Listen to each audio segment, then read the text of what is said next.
Chapter 2002. How could she disgrace the Commander-in-Chief? How could she disappoint the Commander-in-Chief?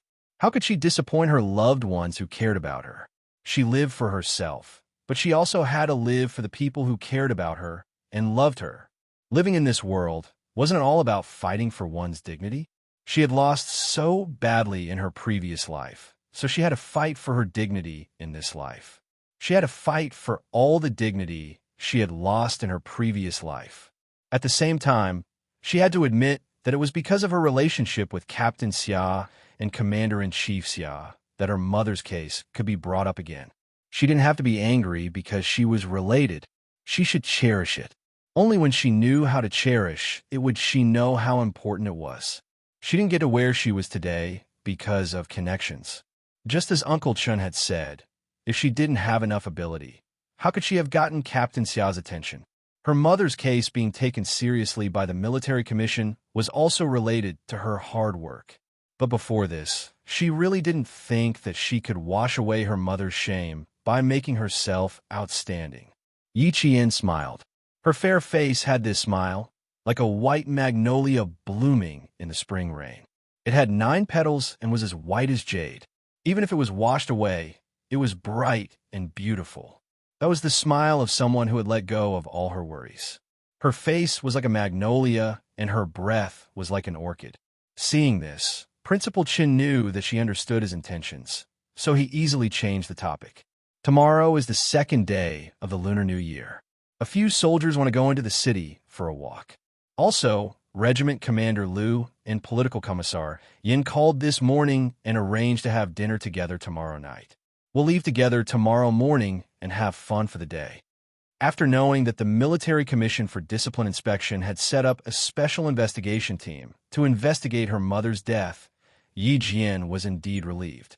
Hearing this, she said crisply, "Okay, I'll go with you when the time comes." Shopping was not a common occurrence for Yi Qian. As he walked into the largest department store in the southern province with a few other soldiers dressed in casual attire, Yi Qian, who rarely bought clothes, secretly calculated his allowance for the past few months of his military academy life, as well as his allowance for several missions. Then, he said to the soldiers beside him, "I'm going to the men's section in front for a while. You guys go ahead and have a chat with the chief instructor. Make sure he doesn't notice me leaving. It's not easy to hold the chief instructor back. You should end this quickly." The soldiers did not have the confidence to stall the chief instructor, who was revered by all the instructors in the sniper base for a long time.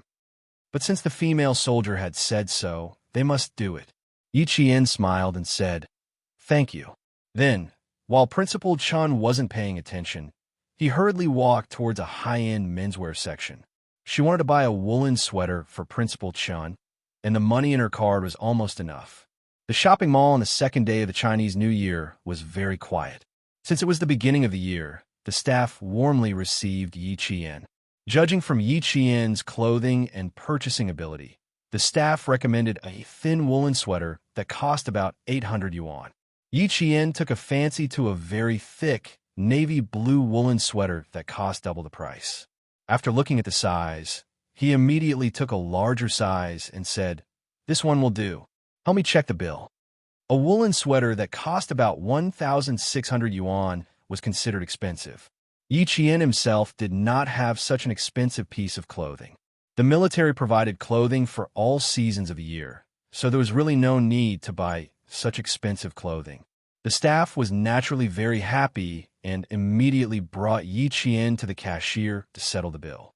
When they returned, Yi Qian heard a gentle but overbearing familiar voice. "I really like this one. Since you only have a larger size, give it to me first, and I can immediately pay you in cash. As for the customer who went to settle the bill, you can just explain that you found a flaw in the clothing. Wouldn't that be enough?" It was really familiar. So he had bumped into Ying, whom he had not seen in a long time. Chapter 2003. It had only been half a year since the end of the college entrance exam. Perhaps it had been too long since he last saw her, so it felt like a long time had passed. Yi Qian didn't want to make things difficult for himself during the new year, so he said to the attendant who accompanied him, "Can you help me take out the clothes?" "Thank you." The attendant heard the commotion inside and said awkwardly, Okay. I'll take it out right away.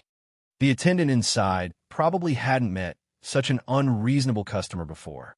Although she was angry, she still explained to the young girl who had a good temperament and appearance.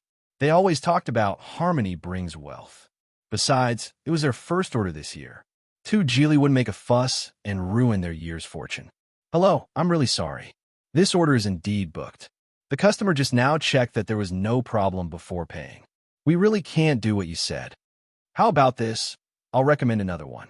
The style, color, and quality are all similar to this one. The only difference is that it has a high collar. If it were any other person, they wouldn't make things difficult for the attendant. But Ying wasn't an ordinary person. Since young, her biggest hobby was to steal things from others. Take Yang Heng, for example. She knew that Yao Jing liked Yang Heng, but she still tried to get close to Yang Heng. She also promised Yao Jing that she didn't have any feelings for Yang Heng. This kind of person liked to make her presence known. She felt that everyone in the world should like her. Ying loved to make things difficult for others. If she didn't get what she wanted, she would make everyone unhappy. Yi Qian, who didn't go in, raised his eyebrows. If Ying really accepted the explanation, then she wouldn't be the Ying he knew. As expected, he heard Ying laugh arrogantly. Attendant, I'm talking to you nicely. Can't you understand? Do you only feel happy when I'm angry with you? She didn't know that Yi Qian was right outside. She looked at the waiter who was in a difficult position. Her eyes flashed with disdain as she raised her eyebrows and revealed a charming smile. I've taken the clothes, and I've counted the money. It's up to you how to explain it to the customer. He opened the purple lacquer cover of an international luxury brand, took out a stack of money, and threw it on the counter. He looked at the anxious waiter with arrogant eyes. Okay, keep the change. Take it as my New Year's gift to you. Picking up the bag of clothes, Ying chuckled softly. She was ready to leave in her high heels with a mature, seductive look. The waitress didn't dare to do that.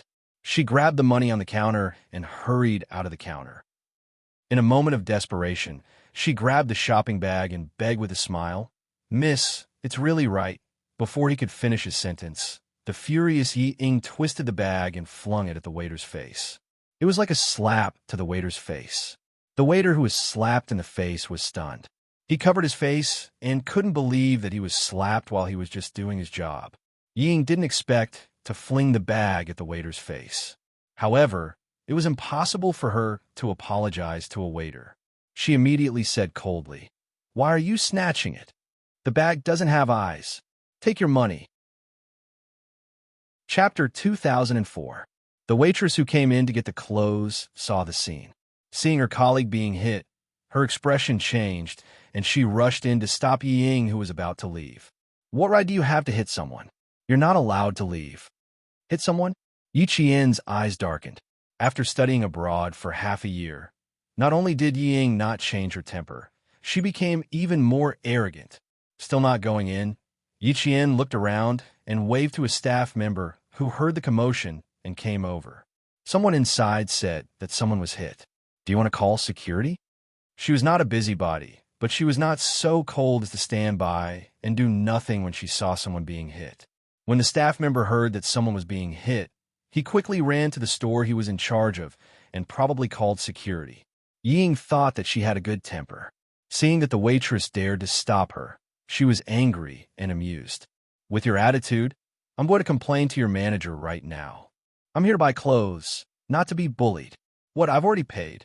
Don't tell me you don't want to give me the goods. Also, who hit someone? It was this waitress who rushed over to take my stuff. I was just defending myself. What right do you have to say that I hit someone? At the beginning of the year, there were not many customers in the clothing section of the 200 goods building. Everyone was a staff member. Hearing the commotion, the staff of the neighboring stores came over. The staff further away also came over to see what was going on. You took our stuff by force. If we don't take it back, do you think we'll wait for you to take it back? The older waitress was not someone to be trifled with. She did not argue with Yi Ying and only spoke the truth. The other staff members who did not understand what was going on suddenly realized what was going on. They looked at her with disdain. Yi Ying, who was surrounded by people, felt embarrassed. She was even angrier. Call your manager over. I've already paid, but you don't want to give me the goods? I'm going to complain. The shop assistant who was hit was young, about 20 years old. Hearing this, she said with tears in her eyes, "Miss, the clothes in your hand were obviously bought by another lady. She even went to the cashier to pay. You were the one who forcefully took it from me." Yi Qian frowned. Why did it feel like the clothes Ying bought looked like the clothes she bought for Principal Chun? I forced it. Huh, you're still holding the money I gave you. Ying glanced at the money in the waiter's hand. You can count how much I gave you. Seeing that you can't go home on New Year's Eve, I'm kind enough to tell you to keep the change for the rest of the money. Just treat it as a New Year gift. You're really something. How dare you accuse me of forcibly taking it from you? I gave you the money, so why can't you take what I bought? Is this a rule you set? Call your manager out. Ying glared at the waiter who was still covering his face. She gritted her teeth and said, "How dare you bully me? I'll make you regret it." Then she yelled at the waiter who was blocking her, "How dare you stop me, you?" Ying's arrogant voice stopped abruptly as if she had been strangled. She looked as if she had seen a ghost as she stared at the figure standing at the door. Yi Qian did not want to interfere, but after watching for a while, he realized that he had no choice but to do so. Seeing that she saw him, Yi Qian took the receipt and walked to the waiter who was hit. He smiled and said, "The money has been paid. Here's the receipt." Chapter 2005. The clothes are taken by force by this young lady. The waitress didn't dare to take the receipt that Yi Qian handed over, but the tears that she had been holding back burst out the moment Yi Qian spoke. Yi Qian would never make things difficult for others. He comforted the waitress who had been wronged. "It's okay. Wait for your manager to come and deal with it. I'm not in a hurry." She was still a little anxious and would make Uncle Chun wait for a long time. She had to go and greet Uncle Chun first. As for the clothes, Yi Qian took the bag from Yi Ying's hand and walked over to Yi Ying, who was still glaring at him. He said calmly, "The clothes in your hand were bought by me. You have to return them to me when a manager comes." Yi Qian didn't want to waste his breath on her. After he finished speaking, he didn't take the clothes from her hand. He walked past a certain someone whose face was pale and left to find Principal Chun. "Stop right there." Ying felt even more embarrassed when she thought that her humiliation might be seen by the person she hated the most. She didn't know where the anger in her heart came from, but it was rampaging in her heart. She didn't want to make things difficult for the waitress who made her unhappy. She grabbed the bag and rushed out to stop Yi Qian from leaving. The older waitress wouldn't let such a barbaric and unreasonable customer leave. She stopped her again.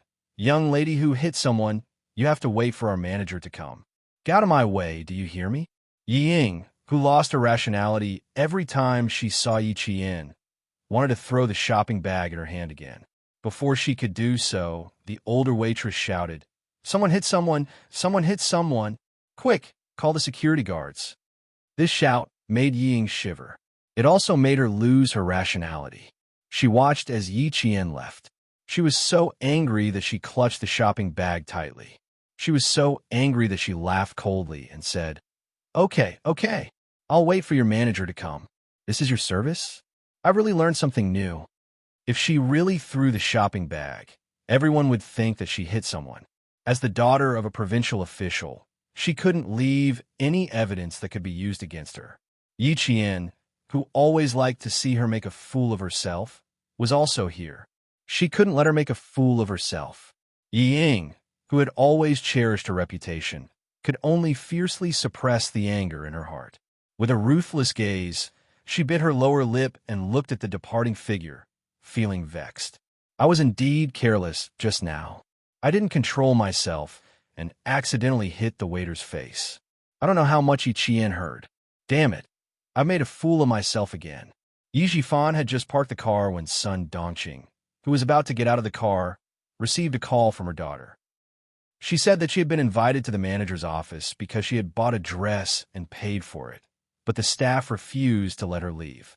Hearing her daughter's voice, Sun Dongqing was furious. "Don't be afraid, Ying. Mama's coming up now. He must have eaten a bear's heart and leopard's guts to bully you." Yi Jifan heard the gist of it. Based on his understanding of his daughter, he knew that things weren't that simple. However, He was indeed afraid that his daughter would be taken advantage of. With his daughter's temper, she definitely wouldn't cooperate. The mall security guards didn't hold back. Yi Jifan, who was a little anxious, warned Sun Dongqing, "Find out what's going on first. Don't mess around. The Sun Yaozu incident isn't over yet. The police already know about the relationship between our families. You better keep a low profile. Do you understand?" Yi Jifan was a little worried this year. The person who hadn't contacted him for a long time suddenly called on the night of the 30th. The first thing he said was he behind the Sun Yaozu incident? Yi Jifan, who was driving to the airport to pick up his daughter, was so shocked that he slammed on the brakes. Chapter 2006.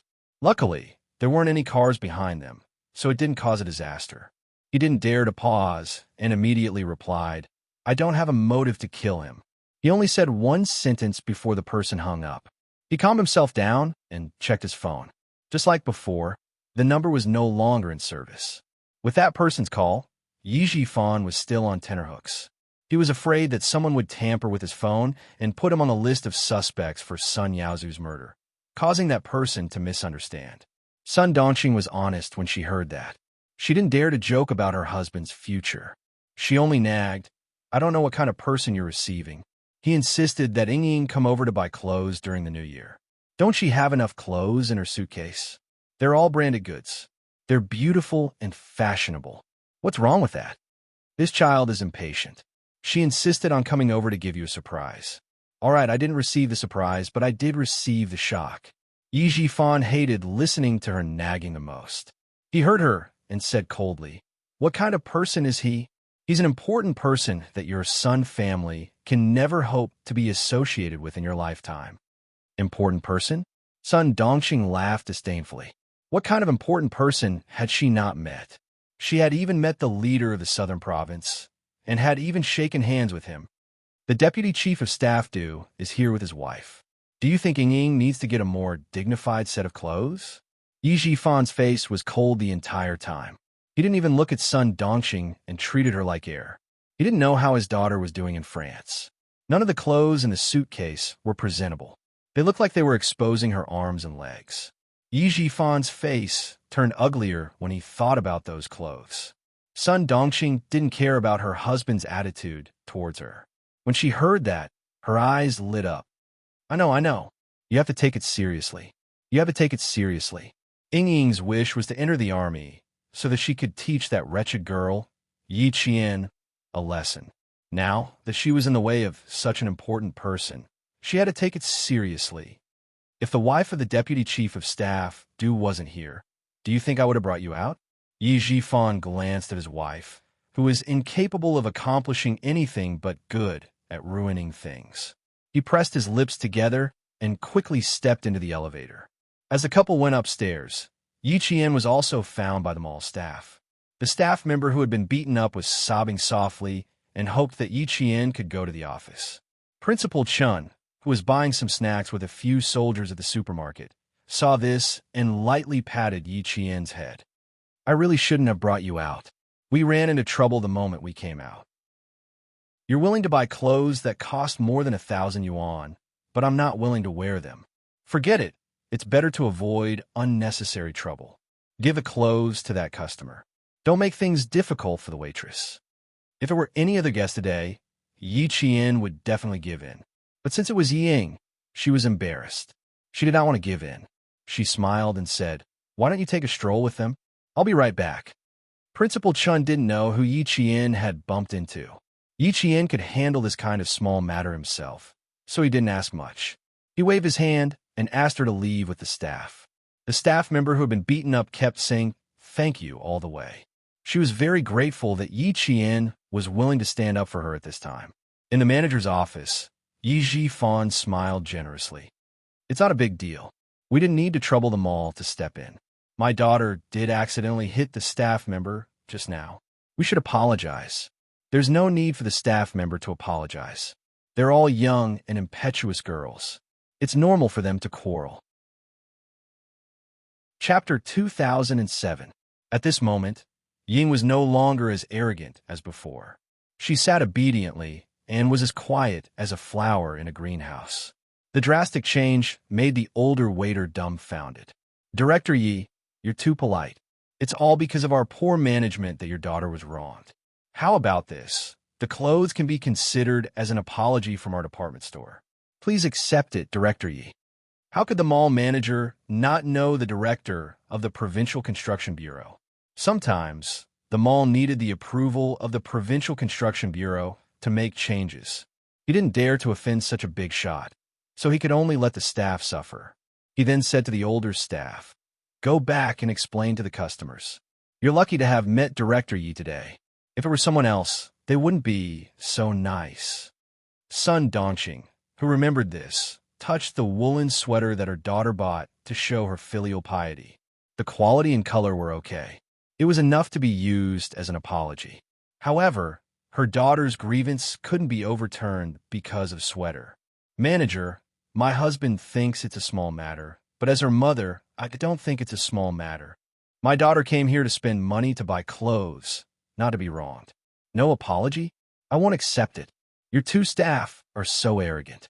You won't let my daughter leave. Do you think my daughter is easy to bully?" She wouldn't let the two staff off easily. The mall manager could only ask his staff to apologize. Since ancient times, people don't fight with officials. The mall manager continued to smile and said, "You should apologize. You should apologize." He then said to his staff sternly, "What are you waiting for? Apologize to the director's daughter." The older staff had to apologize even if she didn't want to. If she didn't apologize, her salary and bonus would be deducted a lot. Ying looked at the staff in front of her. She didn't hide the contempt in her eyes. "Weren't you fierce just now? You said I hit someone. Now you're still saying I hit someone?" The staff was in her early 30s. In the face of power, she had to bow her head. She swallowed her anger and said, "My attitude was bad just now. I'm sorry. I won't argue with you if your attitude was bad. But you said I hit someone. Tell me, did I hit someone?" Ying didn't let it go. "How dare you embarrass me? You should take a look at yourself first." A knock on the door interrupted Yi Qian's words. The mall manager said, "Please come in." The office door was pushed open. The security guards and the waitress with red eyes invited Yi Qian in first. Yi Ying was like a cat whose tail had been stepped on when she entered the room. She stood up from the solid wooden sofa and lost the elegance that she had deliberately put on. Her almond eyes widened as she stared at Yi Qian. Sun Dongqing's reaction was the same. She stood up abruptly. Just as she was about to question Yi Jifan, she heard a light cough from Yi Jifan, which made her swallow back the words that had rushed to her throat. She had almost forgotten that this wretched girl was no longer the same as before. "Endure, I have to endure." Now, even old Yi was afraid of the wretched girl and didn't dare to confront her directly. He, who had been strangled by her once, had to endure it even more. He couldn't scold her directly like before. If he wanted to scold her, he could only scold her in his heart. "Why is she here? Do you want to work during the winter break?" "Old Yi, every time that wretched girl shows up, our whole family feels uncomfortable." Sun Dongqing muttered. She stared nervously at Yi Qian as she walked in. She was afraid that she would do something bad to her family. Yi Jifan didn't pay attention to what she said. When he saw Yi Qian walk in, his gaze fell on the shopping bag with the woolen sweater. He had a bad feeling. Chapter 2008. A bad premonition flashed through his mind. He immediately stood up and said to the mall manager, "I won't disturb Manager Xiang's work. You don't have to give us the woolen sweater. It should belong to whoever bought it." At the same time, he used his eyes to warn Sun Dongqing to shut up. The young salesperson who went directly to Yi Qian to testify did not understand what was going on. She held back her grievances and said timidly, "Manager, this customer bought the clothes first. Sister Fan took her to pay for it, and I stayed in the store to pack it up. Then this customer came in and took a fancy to this design. She said she wanted an extra large size. I said, I'm sorry, the last extra large size has just been bought. The customer has already gone to the cashier to pay for it. I didn't have a bad attitude. I even explained to her, but this lady didn't listen. She threw the money on the cashier, took the bag, and left. I didn't dare to let her go. In a moment of desperation, I grabbed the bag. She recounted the entire incident, including how Yi Ying slapped her in the face with the bag. In the end, she looked at Yi Qian and said softly, "This customer can testify. Manager, I really didn't do anything else." Sun Dongqing, whose expression had changed, suddenly exploded. She had said bad things about Yi Ying in front of Yi Qian. She had to endure it again and again. Now, she wanted Yi Qian to testify? Was she trying to trample her daughter to death? She did not dare to make a scene in front of Yi Qian. She rushed out and shouted at the young salesperson, "You're so young, and your mouth is full of shit. You'll spit on whoever you catch. Tell me, who told you to do it? If you don't give me an explanation, don't even think about leaving today." Although she did not dare to make a scene in front of Yi Qian, her words were directed at Yi Qian. She was the wife of a provincial official. Her words were so vulgar that the manager, who had been apologizing, could not help but frown. Yi Qian did not want to talk to her, knowing that she was directed at him. The Yi family was just a grasshopper after autumn. They would not be able to jump around for long. She simply said to the manager, "I need to take the clothes I bought. May I ask, where are my clothes?" Sorry, she was petty. If Ying wanted to snatch it from her, she would give it to anyone but Ying. Hearing that Yi Qian was going to take the clothes away, Ying couldn't take it anymore. "I've already paid for the clothes. Do you dare take them?" If she wasn't satisfied, then that bastard Yi Qian wouldn't be satisfied either. Ying did not kick up a fuss. She stood beside her mother and said coldly, "I've already paid the waiter. I've also paid the waiter. Yi Qian, do you dare?" "Why wouldn't I dare to take what I bought?" Yi Qian sneered and looked at the other party as if he was looking at an idiot. He placed the shopping bag beside him and calmly walked past the mother and daughter who were at daggers drawn. He opened the bag naturally and took out the clothes for a look. "Yes, this is it." She nodded slightly to the manager and left with the clothes. When Ying saw that Ying did not take her seriously, a nameless fire burned in her heart. "Yi Qian, if you dare to walk out of here, I'll teach you a lesson." The loud shouts startled the manager of the shopping mall and the two waiters. They looked back and forth and didn't say anything. They all had the surname Yi and were acquaintances with Yi Qian's arrival. The fuse was no longer on the waiters. Instead, it was on Yi Qian. In the face of Yi Ying's anger, Yi Qian only responded to her with a look of disdain. He did not even want to say a single word to her. "Look good?" She had said the same thing countless times, but what could he do? Chapter 2009. That was all. He didn't dare to do what he said. He didn't even have the courage to face it. He only knew how to talk. The more he talked, the more people looked down on him. Yi Qian's expression successfully angered Sun Dongqing. She couldn't stand her daughter being bullied. In her eyes, her precious daughter was being bullied by Yi Qian. She had completely forgotten Yi Jifan's warning. She looked at Yi Qian walking past her. Her round but mean face showed a sharp ruthlessness. When Yi Qian reached the door, she seemed to have a plan. Her eyes flashed with viciousness. Before the door closed, she gritted her teeth and said gloomily, "Ingy, we should go too." She didn't respect their family at all. It was too infuriating. If she didn't teach her a lesson, she wouldn't be able to swallow the anger in her heart. Ying seemed to understand her mother's intention. She quickly said, "I still want to buy some clothes. Mom, let's go to the women's section." She grabbed Sun Dongqing's arm and hurriedly left. She didn't even dare to look back at Yi Jifan. After the mother and daughter left, Yi Jifan said to the manager, "Sorry for the disturbance. I hope this incident didn't affect the shopping mall. I also hope you don't have to punish the two employees. It's not easy. Let's both take a step back. Once we leave this door, forget about this incident and pretend it never happened." There was a hint of warning in his words. The manager nodded as he walked them out. Yes. We'll remember what director you said.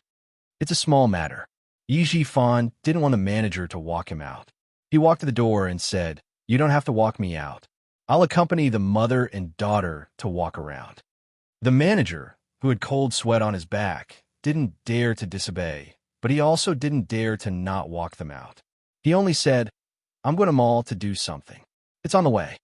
He waved from behind and signaled for the two attendants to come out and walk them out. Yi Jifan, who was used to being flattered, didn't say anything else.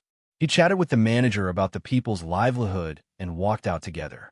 When Yi Jifan reached the corridor of the shopping mall, he saw the scene that he didn't want to see the most. He saw Sun Dongqing suddenly speed up and slam into Yi Qian's back. He was a little far away, so he didn't hear Sun Dongqing's clever remark. A good dog doesn't block the way. Yi Qian, who was trained as a special forces soldier, could easily deal with her. When she felt something strange on her back, she nimbly turned sideways and extended her leg slightly. Trying to harm her? Have a good taste of what it feels like to eat your own medicine. Several mall staff members on duty and a cleaner saw a slightly fat woman in luxurious clothes fall down like a piece of fat meat from a sticky board. With a dull thud, the woman fell to the ground. When a manager who came out to send them off saw this, he wanted to slap himself twice. What's there to give? Another big gift had been given out. He saw with his own eyes that the director's wife had tried to harm him but failed. Instead, she had harmed herself. Why was he so unlucky? The mall manager didn't know what kind of expression he should use to face Director Yi. Yi Qian, who was on his side, glanced down at Sun Dongqing, who had fallen by his feet. It must have been a hard fall. She must be in a daze. She raised her eyes and glanced at Yi Jifan, who was walking over with a dark expression from a certain distance away. The corners of her mouth curled up slightly, revealing a faint smile that made Yi Jifan's heart sink. Before he could understand what he meant, Yi Qian had already turned around and walked away from Sun Dongqing, who hadn't moved since the fall. Chapter 2010. Yi Ying, who had watched her mother fall, was so angry that her liver hurt. She yelled, "Yi Qian," at the departing figure. Her, Yi Qian, drowned out all her anger, but there was nothing she could do. Why was she angry? The reason was simple. She wanted to deal with Yi Qian, but she didn't have the ability to do so. She could only hold it in. No matter how angry Yi Ying was, she didn't dare to chase after him. Her mother had fallen for a long time without a sound. How could she leave her mother behind and chase after him? She had to take care of her mother first. Yi Jifan's face was livid. He didn't want to embarrass his family any further. He quickly walked over and suppressed his anger. He bent down and said something that sounded like he was worried, but was actually a warning. "You can't even walk properly. I don't think you should go out with my daughter in the future."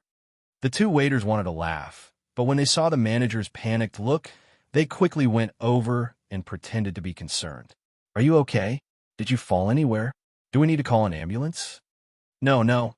She's probably just scared." "Call an ambulance?" Did they think the situation wasn't serious enough? Yi Jifan directly refused and said to Yi Ying, "Go get a cup of hot water. It's quite scary to fall so suddenly." Sun Dongqing was indeed a little dazed from the fall. She wanted to get up and rush out to cause trouble for Yi Qian, but she was shocked by Yi Jifan's words. Someone once told her that if a man was willing to take you out to socialize, it meant that he still treated you as his wife. If a man didn't want to take you out to socialize and didn't divorce you, it meant that he already treated you as a free nanny. This sentence suddenly appeared in her mind. Sun Dongqing, who felt that she had lost a lot of face, pretended to faint. The mall manager was as anxious as a cat on a hot tin roof. When he saw that Yi Jifan was determined to leave without anyone's help, he turned around and scolded the two waiters. Then, he quickly contacted the mall manager to find out how to apologize. When the mall manager heard that he had offended Director Yi of the Provincial Construction Bureau, he was so scared that he almost fainted. He didn't dare to hide the matter and continued to report it to his superiors. When the whole thing reached Ho Zi, who was playing chess with Master Xia, she replied disapprovingly, "So be it. What's there to be afraid of?"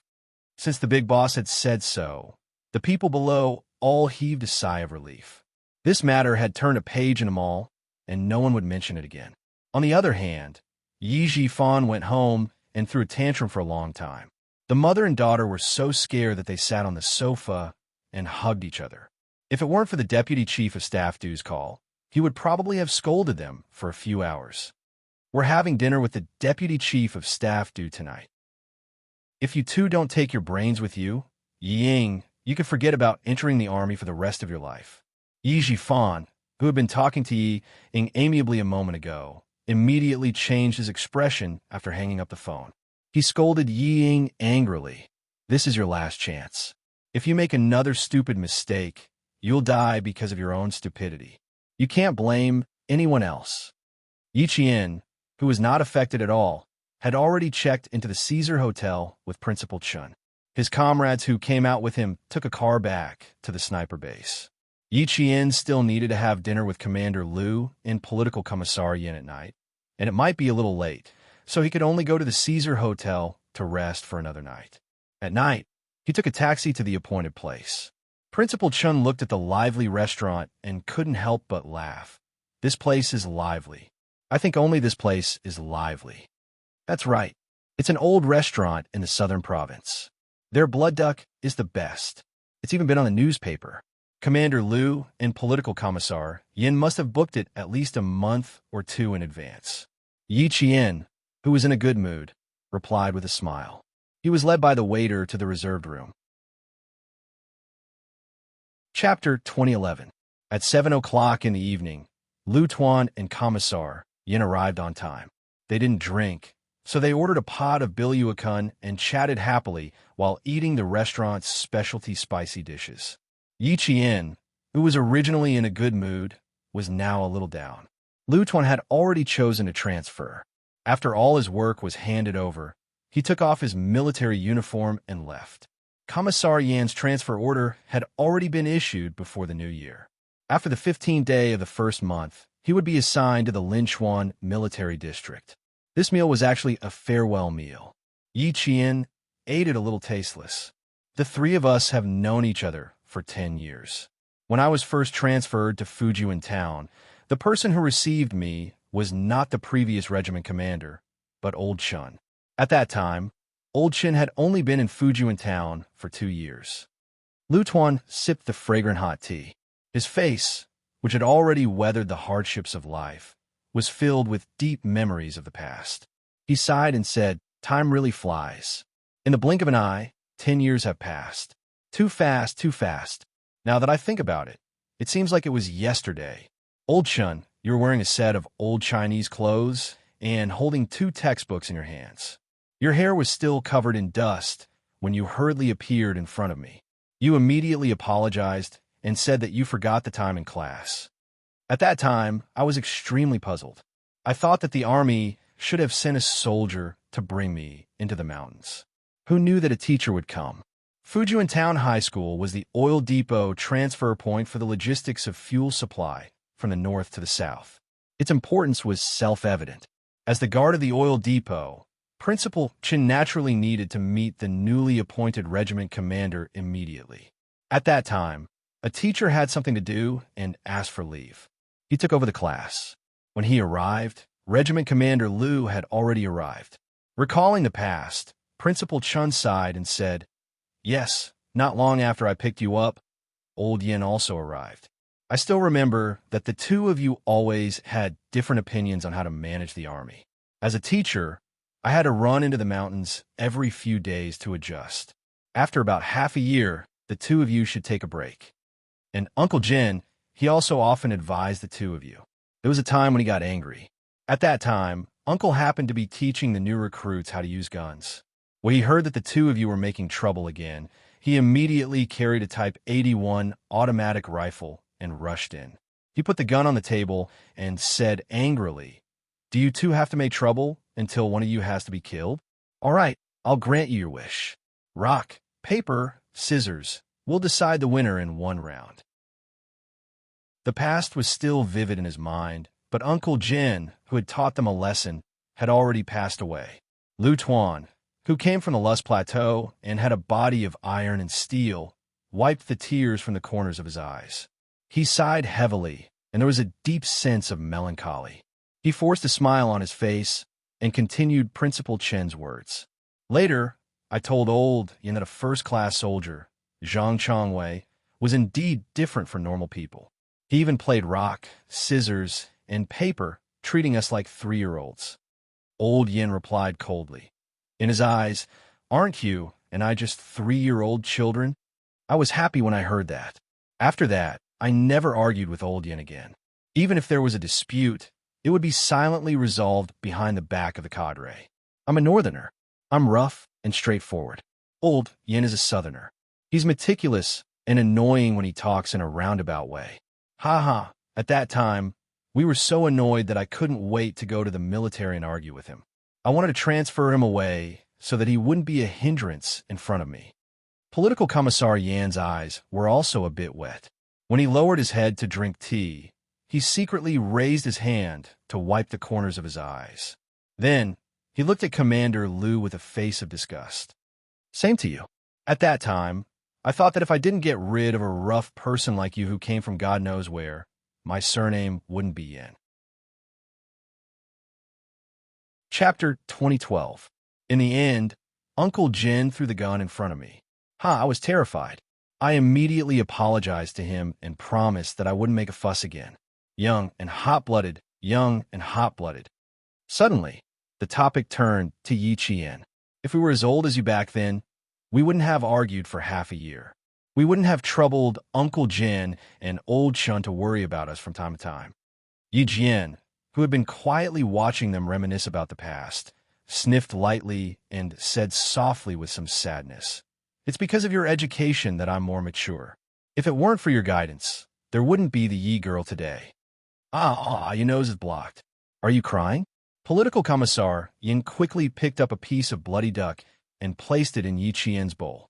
He smiled gently. You didn't rely on others to get to where you are today. Most importantly, you relied on yourself. You can only rely on yourself. Relying on others is like the moon in the water. It will be shattered in the blink of an eye. Yi Qian, you're doing very well now. In the future, you'll be like this. The military is the best home for you. The military couldn't bear to let go of good seedlings, especially a comprehensive talent like Yi Qian. They could keep her for a lifetime. Commander Liu also said, Old Yin is good at talking. His words are beautiful and pleasant to listen to. I'll be direct. Yi Qian, since you have chosen this path, you must be ruthless when it's time. As a soldier, there is no reason for you to be soft. You wear the military uniform and shoulder the responsibility, so you must be ruthless. When it comes to military matters, you must be ruthless. There is no need to be long-winded. If anyone dares to doubt you, fine. They can doubt you, but they must find a reason to convince you. Okay, we will treat it as listening. If you are angry, you can go wherever you want to go. If you don't have the ability and still want to shoulder the responsibility, let's just send him away. Don't pretend to be a big shot in front of you. Yi Qian listened attentively and remembered everything. Political Commissar Yin was gentle, while Commander Liu was strict. The combination of strength and gentleness could make soldiers obey you while also admiring you from the bottom of their hearts. When Platoon Leader Liu was promoted from the Deputy Platoon Leader to the Platoon Leader, what he said was the most authentic experience. This was of great help to Yi Qian when he later joined the field forces to lead troops. Principal Chen knew that Yi Qian wasn't feeling too good, but he didn't say anything. It was normal for soldiers to come and go like this. She had to get used to it. They had known each other for 10 years, and now they had gone their separate ways. This meal was destined to be somewhat sorrowful. Yi Jian silently refilled the cups of hot tea for the 3 veterans who had dedicated their best years to the army. Then, she sat down quietly and listened to them talk about their shared past. Perhaps their open-mindedness had infected her. The sadness of parting gradually faded away, and a faint smile appeared at the corner of her mouth. Although they had parted, they were still good friends and confidants. One day, they would meet again. Tomorrow night, I still need to accompany the leader who came today to inspect the motor vehicle training base. Tonight, we will be dismissed. When it was 9 o'clock, Political Commissar Yin saw that it was getting late. He picked up Yi Qian's cup of hot tea and stood up. He said to Principal Chun, Old Chun, I won't say goodbye to you on the day I leave. This cup of tea is a toast to you for supporting my work for the past 10 years. Old Chun, I also toast to you for not being scared away by my temper. Commander Liu laughed heartily as he picked up his cup and stood up. He then said to Yi Qian, Little girl, Commander Liu also toasts to you for your bright future and your meteoric rise. Chapter 2013. After drinking this cup of tea, it was time to say goodbye. Yi Qian felt his hand trembling as he held the teacup. Come, come, come. Drink, drink. Little Yi, I don't know when we will meet again after this. I also respect your bright future and your meteoric rise. Using tea as a substitute for wine, political commissar Yin was the first to drink. When he put down the teacup, his hand was also trembling slightly. He didn't know when they would meet again after this farewell.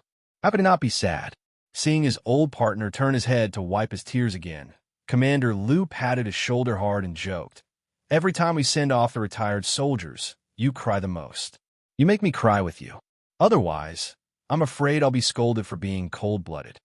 You still have to meet the Deputy Chief of Staff due tomorrow. Take it easy. Don't go with your leader with red and swollen eyes tomorrow." At the mention of the Deputy Chief of Staff due, Commander Liu's face suddenly darkened. He asked Political Commissar Yin, "Old Yin, before you left, did you hear clearly who the Deputy Chief of Staff due was talking to?" "Who was he talking to?" Political Commissar Yin gulped down a mouthful of cold water to calm himself down. After thinking for a while, he said, "At that time, you were the closest to the Deputy Chief of Staff due. I was behind you, so I didn't hear clearly." On the other side, Yi Qian frowned slightly. Deputy Chief of Staff due? His surname was due? There was only one Chief of Staff with a surname due. Moreover, he and this person's daughter had a grudge that was neither too big nor too small. "Little Yi, I'm afraid that Yi Zhifan hasn't given up on sending Yi Ying into the army. He might have formed a relationship with the Du family." Commander Liu, who had a serious expression, thought carefully again. He still believed that he didn't hear wrongly. It should be his wife who called. "I heard the words, old Yi Zhifan. There's a high chance that it was Yi Zhifan." It wasn't a high chance, it was a fact. Unexpectedly, the leader accompanying Captain Liu and Political Commissar Yin was the Deputy Chief of Staff. Yi Qian had no intention of telling them that he already knew about Yi Zhifan's relationship with the Du family. He smiled and said, "It's okay. Ying has wanted to join the army for a long time. If she can really join the army, it means that the Deputy Chief of Staff do." There was no need for Yi Qian to finish his sentence. From Commander Liu and Political Commissar Yan's furrowed brows, they knew what he wanted to say. "If that's the case, then we really need to stay away from them." Lu Tuan said in a low voice and immediately reminded Political Commissar Yin, "Old Yin, you have to be careful. Don't get involved in his schedule in the southern province or who he is meeting in the next few days. Don't leave any evidence behind in the future." As for Commander-in-Chief Xia, you can look for the brigade commander and tell him about this. Political Commissar Yin nodded with a sullen face.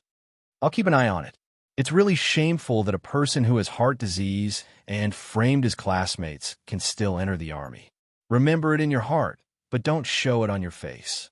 Lu Tuan was about to retire, so the matters in the army had nothing to do with him. However, he was still worried about his partner of 10 years. Stay away from them. Don't get too close, in case you hear something you shouldn't. Everyone was about to leave, but the Deputy Chief of Staff sat down again and talked for more than 10 minutes before they left. Not only did Commander Liu know about the meeting between the Deputy Chief of Staff and Yi Zhifan, but Xia Yiwei, who was far away in Beijing, also knew about it immediately. "Okay, help me keep a close eye on them and remember what they say. I'll contact you when I come back," Xia Yiwei instructed in a low voice. Her mature and charming face was cold. She added, "Don't let them find out. Just remember what's important." Chapter 2014. On the other side, Yi Zhifan and the Deputy Chief of Staff were chatting happily after 3 rounds of drinks and 5 dishes. The person who was talking to Xia Yiwei turned his head and looked at the private room behind him. He nodded gently and said, "Okay, don't worry, Secretary Xia. I'll contact you again if there's anything." Xia Yiwei looked up at the man who was still playing chess with the old man in the tea room. She murmured, and hung up the phone. She didn't know what the old man was up to. He usually played chess to relieve boredom, and it was about once a week. This time, after the New Year's Eve dinner on New Year's Eve, the old man asked Ho Zi to play chess with him. It was the same on the first day of the new year, and it was the same on the second day of the new year. Except for the meal, the rest of the time was spent playing chess. What surprised her even more was that Ho Zi, a guy who was not stingy, actually had such good patience to play chess with the old man. The old man didn't speak while playing chess, and he wouldn't talk to him even if they fought for the whole morning. He could endure it. She let a man who wanted to find something to do in his spare time accompany the old man to play chess after dinner, eat after chess, and not talk after dinner. Xia Yiwei looked at the man sitting cross-legged again, and then looked at the old man with white hair. Forget it. She'd better talk with the old lady. Family Xia was a big family. The old man, Xia Yunkui, was born in a prominent family, and his ancestors were official for generations. The old lady, Su Rong, was a famous daughter of a scholarly family in the capital. Although her ancestors were not as good as family Xia's, at that time, the Su family had a daughter, and everyone wanted her. The old lady had a total of 4 sons and 1 daughter. Except for Xia Yiwei's father, old lady Su's second son, Xia Anbong, who died in the line of duty, the other 3 sons and 1 daughter were all promising. Every new year, the quiet old house of family Xia was the liveliest. The younger generation of the family rushed back to the old house to accompany the old man and the old lady to celebrate the new year. However, there were also those who couldn't come back, such as Xia Jinyuan and the others. Most of the younger generation of the family had joined the army and were scattered all over China. It was normal to not see them once a year. For people with family separation, it was normal for them not to see each other for a few years. When Xia Yiwei came over, his elder brother, Xia Lingxiao, mentioned his 6th son, Xia Jinyuan. Come to think of it, I haven't seen him in 4 years. I thought I would be able to meet him this time and see what the famous devil of the family has become. Who would have thought that I wouldn't have a chance? Big brother, you haven't seen 6 brother for 4 years. I haven't seen 6 brother for about 4 years as well. A slightly older man with an imposing bearing peeled in orange as he lamented. Back then, 6 brother told me that he wanted to apply for the military academy. I was so shocked. Even the devils incarnate wanted to apply for the military academy? Big family Xia incident. The one who spoke was Xia Jinyuan's 3rd brother, who was engaged in missile research and development. He was a military engineer working somewhere in the northwest of China. He was transferred to the northwest and didn't return home for 4 years.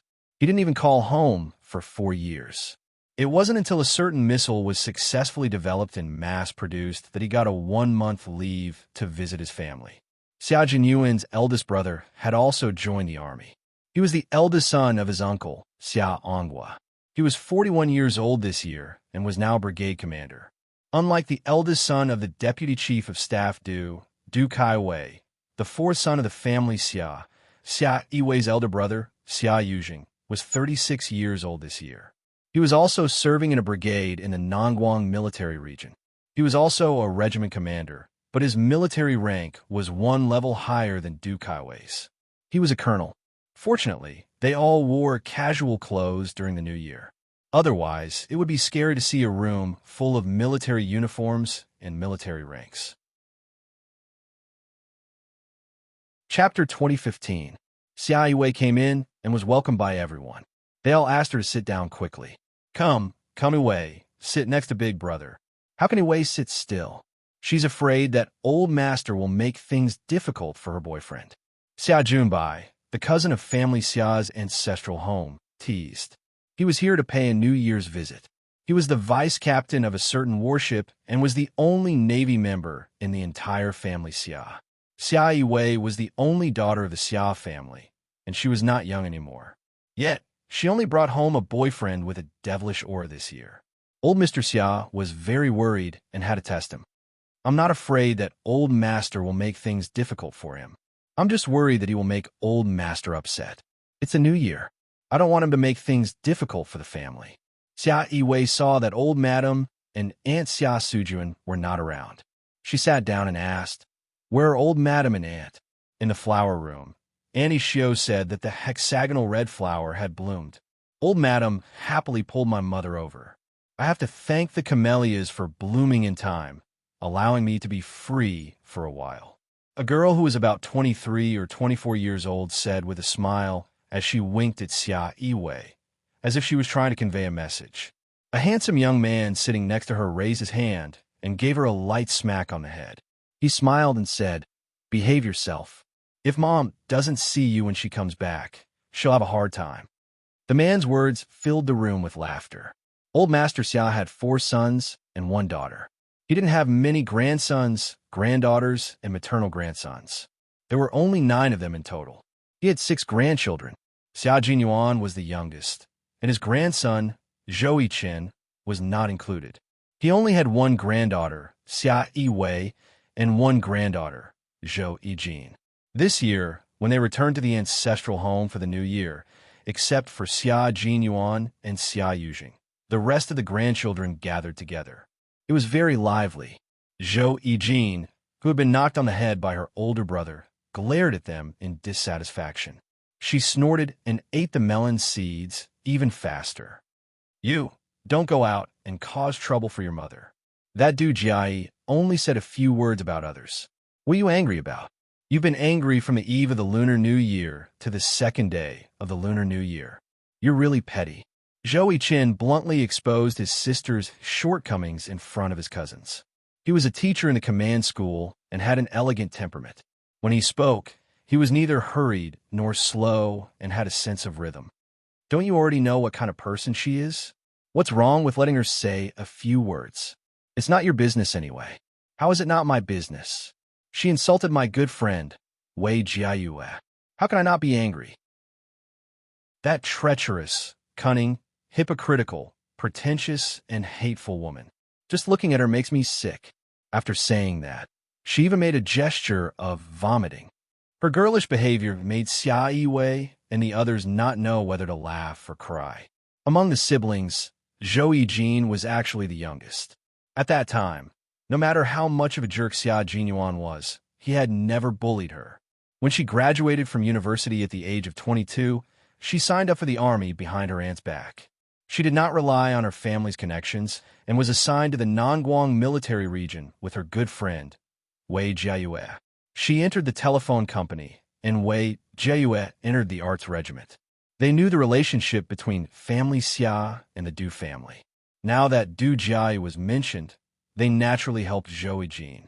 The second son, Xia Yiding, smiled and said, "Do you want to ask Brother Yujing to transfer you out of the Nangguang military region, so that you won't be angered by Du Jiai?" Chapter 2016. The reason why family Xia was able to become the most influential family in the capital was because everyone in the family was very united and never did anything that would harm the family. Just like the Du family, who did not dare to openly fight with family Xia, they would play some tricks from time to time to make things difficult for family Xia.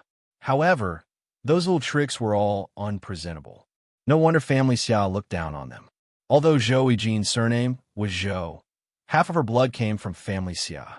Like all family Xia's people, she was born with a rebellious nature. Hearing this, she wrinkled her nose and said, "Why should I leave? If anyone has to leave, it should be her. I don't want to trouble Brother Yujing. Let's not talk about her. Let's not talk about her. Let's talk about Sister Yiwei's boyfriend and Brother Jinyuan's girlfriend. Yesterday, I secretly heard third uncle say that he went to meet Brother Jinyuan's girlfriend. Old Madam even complained that third uncle didn't bring her granddaughter-in-law back. The 24-year-old girl grew up in a good family environment. While she was mature, she still maintained a pure and kind heart. The words she spoke to her family were full of a little girl's naivety.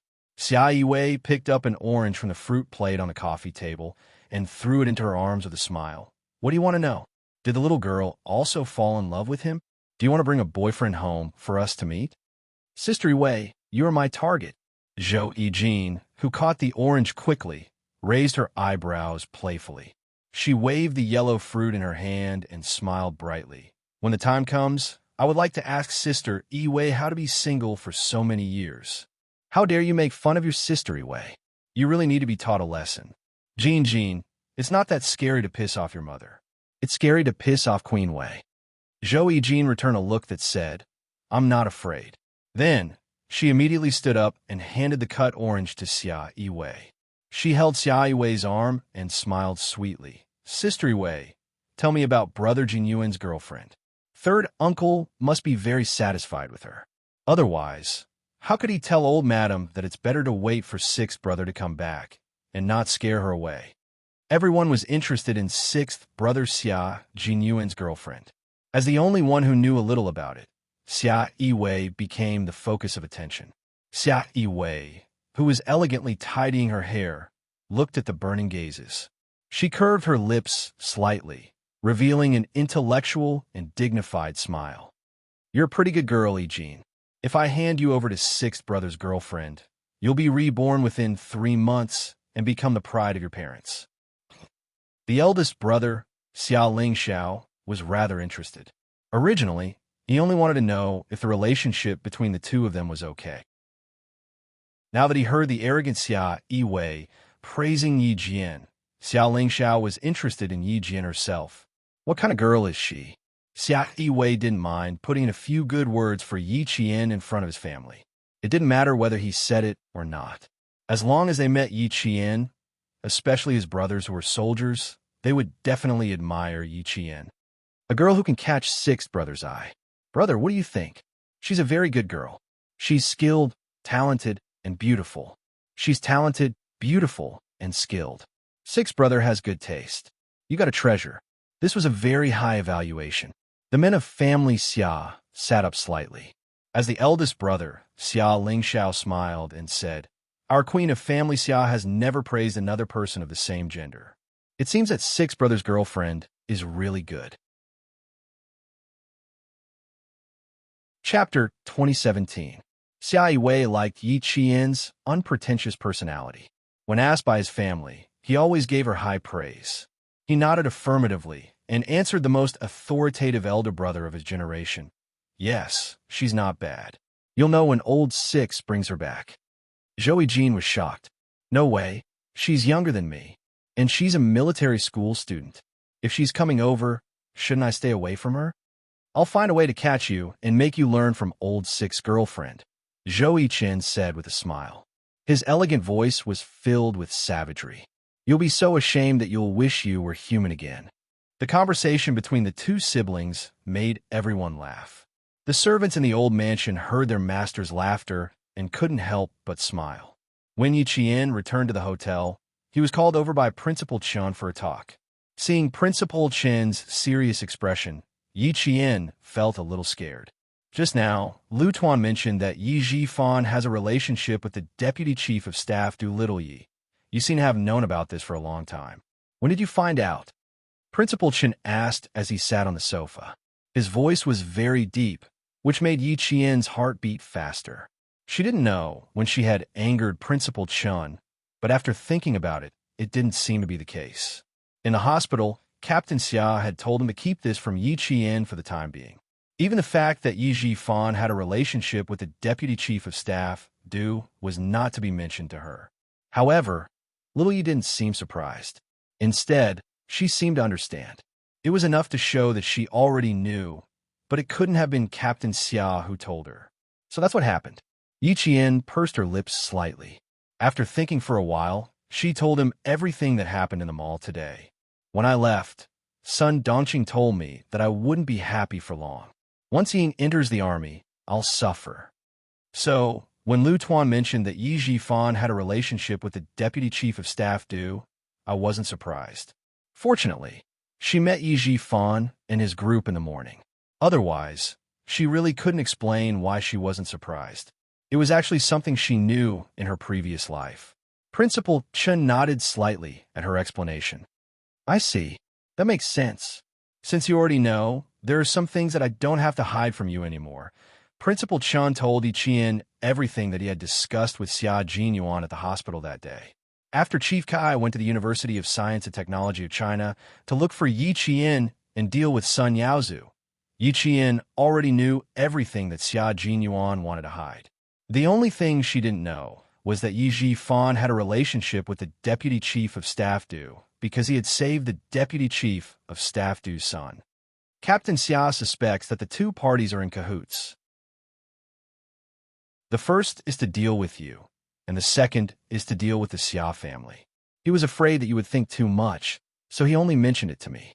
I'll tell you when I find out the truth. There's no need for that now. You already know what we want to hide from you for the time being. The military commission is also involved. I'm not worried that you'll do something wrong because of your mother. Also, you can't blame Captain Xia for not telling you. I saw that you were about to take the exam, so I told him not to tell you so that you wouldn't be distracted. Principal Chun didn't want to take all the blame for the gap between their lives. If Captain Xia didn't report your mother's matter directly to Commander-in-Chief Xia, I'm afraid that the military commission wouldn't know about it. You can't blame Captain Xia. You should thank him properly. Chapter 2018. Yi Qian could tell that he was defending Xia Jinyuan. He rubbed his forehead and said helplessly, Uncle Chun, I'm not an unreasonable person. Why would I blame him? Just as you said, I should thank him properly. Principal Chen nodded in satisfaction. That's good. When Yi Qian returned to his room, his smile disappeared.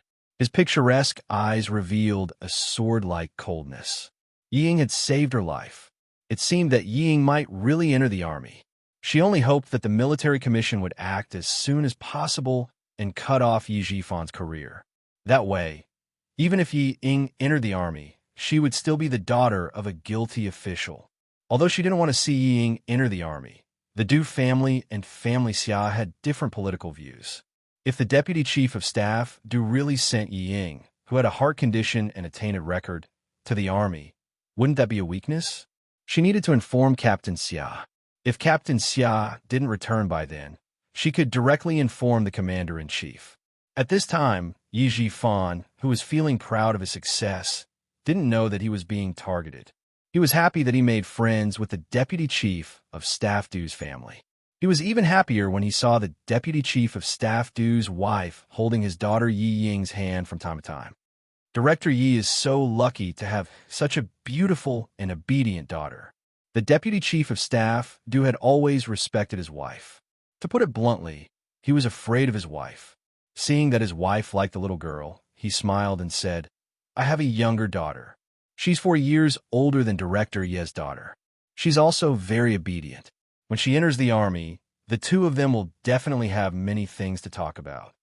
Director Yi knew that the deputy chief of staff, Du, had a daughter in the Nongguang military arts troupe. He was so happy that he flattered without batting an eyelid. Your daughter is the real daughter of a famous family. My daughter is at most a pretty girl from a humble family. Don't annoy your daughter. Regarding the matter of Yi Ying entering the army, it was finally confirmed this time. Even Madame Li had nodded. There were no more questions. Mrs. Li was very satisfied with Yi Jifan's eloquence. He was very good. He was not flattering her, but he always said good things about her family style and education. Such good words were really likable. Therefore, he said, Director Yi, you don't have to belittle yourself. A pretty girl from a humble family also has her own advantages. Although my daughter is well-behaved, she is too opinionated. Director Ye's daughter is so well-behaved. She's considerate and can listen to the adults. Most children nowadays like to make their own decisions and think that they are so great. In reality, they're nothing without the protection of their parents. Director Ye's daughter is very good. I like obedient, sensible, and well-mannered children. Although she inadvertently revealed a seductive attitude that made people feel uncomfortable, her words were gentle and delicate. No matter what she said, her sitting posture was not right, and her face did not show any anger or embarrassment. Instead, she asked him for advice very gently. From this point of view, she was better than many girls who thought they were good at everything. You flatter me. Ying doesn't dare to be rash in front of you. I always feel that everything you say is right. Ying will listen carefully. Ying looked as if she could not stand a compliment. Her face was full of shyness. You have a temperament that others don't have. I can't describe it. Ying only feels that if Madam can give me advice, even if it's just a little bit, I will benefit for the rest of my life. If Yi Jifan's words satisfied Madam Li, then Yi Ying's words really touched the bottom of her heart. Madame Li's originally polite smile immediately became more sincere. Chapter 2019. Mrs. Lee, who had been strong all her life, hated it when others disobeyed her. What she liked most was when others did as she said. Mrs. Lee laughed at Yi Ying's words. One obedient girl. She looks good and has a good temper. Director Yi, you are so lucky. In the face of praise, Yi Jifan didn't show his joy on his face. His attitude was quite good. He said modestly, Madam, you flatter me. I'm relieved that I didn't make you angry. He was telling the truth. He had wanted to bring Sun Dongqing, but he changed his mind and only brought Yi Ying. He was really worried that Yi Ying would say something wrong and make Mrs. Lee angry. Sun Dongqing would make a scene on the spot, and then his relationship with Mr. Du's family would be broken. Now that he had seen Yi Ying's outstanding performance from beginning to end, Yi Jifan had already decided that he would rather bring his daughter than Sun Dongqing out for social events in the future. Seeing that her father was satisfied, Yi Ying heaved a sigh of relief in her heart. She did not know Mrs. Lee's temperament, but she knew that all elders liked obedient, and gentle young people. Therefore, she followed Mrs. Lee's wishes the whole night. She did whatever Mrs. Lee asked her to do. In order to enter the army, it was worth it to be lectured by the wife of a deputy chief of staff. Some people would never be lectured their whole life, just like that wretched girl Yi Jian. The next time they met, he would definitely scare her. What was so great about going to the military school and wearing a military uniform? As long as Yi Ying wanted it, there was nothing she could not get. Yi Ying lowered her eyebrows, and a trace of pride flashed through her eyes. She was still as obedient as Mrs. Lee saw her. Yi Ying, who was good at pretending to be obedient, watched Mrs. Lee get into the car and leave. She was really relieved. She had been worried the whole night when talking to such a noble lady, for fear that she would make her angry. Fortunately, her obedience pleased Madame Lee. Ying, you won yourself a future with your performance tonight. It seems that you have made a lot of progress after being abroad for half a year. Yi Jifan looked at his slender and elegant daughter. Thinking of her performance tonight, he was very pleased. I think Madame Lee likes you very much. You should accompany Madame Lee these days and learn how to behave like a real young lady. After he finished speaking, he continued, You've always been smarter than Yi Qian since you were young, but you were held back by your mother. Fortunately, you had your own opinions and didn't ruin yourself. Don't listen to your mother in the future. After spending less than 2 hours with Madame Lee, Ying could also tell what a real rich lady was like. Her mother was just like her. Alas, she could only embarrass herself in front of Madame Lee. Fortunately, father was wise and did not bring mother out. With Madame Lee's comparison, Ying began to complain about Sun Dongqing in her heart. If she had a mother like Madame Lee, she wouldn't have been suppressed by Yi Qian. That be *TCH. She would have played with her long ago. At this moment, Yi Ying understood Yi Jifan's good intentions. Her face, which was like a blooming flower, showed deep gratitude. She said softly, Father, thank you. If the phone in her small handbag vibrated, Yi Ying said, If it weren't for you, I wouldn't have won Madame Lee's favor. She took out the phone. With just one glance, her face suddenly changed. Her slender fingers did not hesitate to hang up the call. Yi Jifan saw that something was wrong with her. Before he could ask, Ying frowned and said with disgust, It was the landlord. I told him that I would pay the rent when I got back. Chapter 2020. Ying was far away in France. Yi Jifan didn't know what she had done or experienced. Plus, Yi Ying's performance tonight was particularly outstanding. Yi Jifan was astute and didn't notice his daughter's panic. On the contrary, because he did control Yi Ying's living expenses when she went abroad, he believed her explanation. You don't have to go to France. If there's anything you need, ask your classmates to pack it up and send it back to China. I'll pay the rent for you. Now that his daughter was going to join the army, there was no need to control her living expenses. Yi Ying's heart was beating like a drum. Seeing that he didn't ask any more questions, her changed expression gradually eased. Dad, thank you. The waiter of the restaurant happened to drive the car over. Yi Ying, who had a guilty conscience, hurriedly said, Dad, the car is here. You drank a lot. I'll drive. You'll drive? Yi Jifan, who burped, was surprised. When did you learn how to drive? Why didn't I know? Ying, who had finally calmed down, looked a little unnatural. She took the car key from the waiter and motioned for him to help Yi Jifan into the car. I learned it abroad. My classmates all know how to drive, but I don't know. I thought that I would have to learn in the future, so I might as well get an international driver's license. Unfortunately, international driver's licenses can't be used in our country. I can only use it abroad. Yi Jifan observed that she was very skilled, so he let her be. It was good that a girl could drive. It could be useful in the future. It seemed that his daughter had matured a lot after studying abroad. Otherwise, she wouldn't have performed so well today. Ying, whose palms were sweating, glanced at Yi Jifan, who was resting with his eyes closed from the rearview mirror. She sighed softly and drove away from the restaurant. Before returning to China, she didn't think that she wouldn't have to go to France again. So many things in France had not been settled yet. No. Since she was going to join the army, she had to settle everything there. She couldn't let any rumors spread back to China. Ying, who was holding the steering wheel tightly, bit her lower lip. As if she had made a decision, she sped into the dark night. Mrs. Li, who had returned to the hotel, said to Deputy Chief of Staff Du, "Old Du, what do you think of Director Ye's daughter? I've been paying attention to her for a long time tonight. Although she's not very dignified, she's well-behaved and obedient. She's a moldable talent." The Deputy Chief of Staff Du, who was unbuttoning his military uniform, did not get the other meaning. He smiled and said, "She's from a small family. How can she be as dignified as a lady from a famous family? Just be obedient." Did you not understand what I meant? Madame Li glanced at her husband, who didn't care about anything at home, and thought of her youngest son. My son doesn't want to join the army.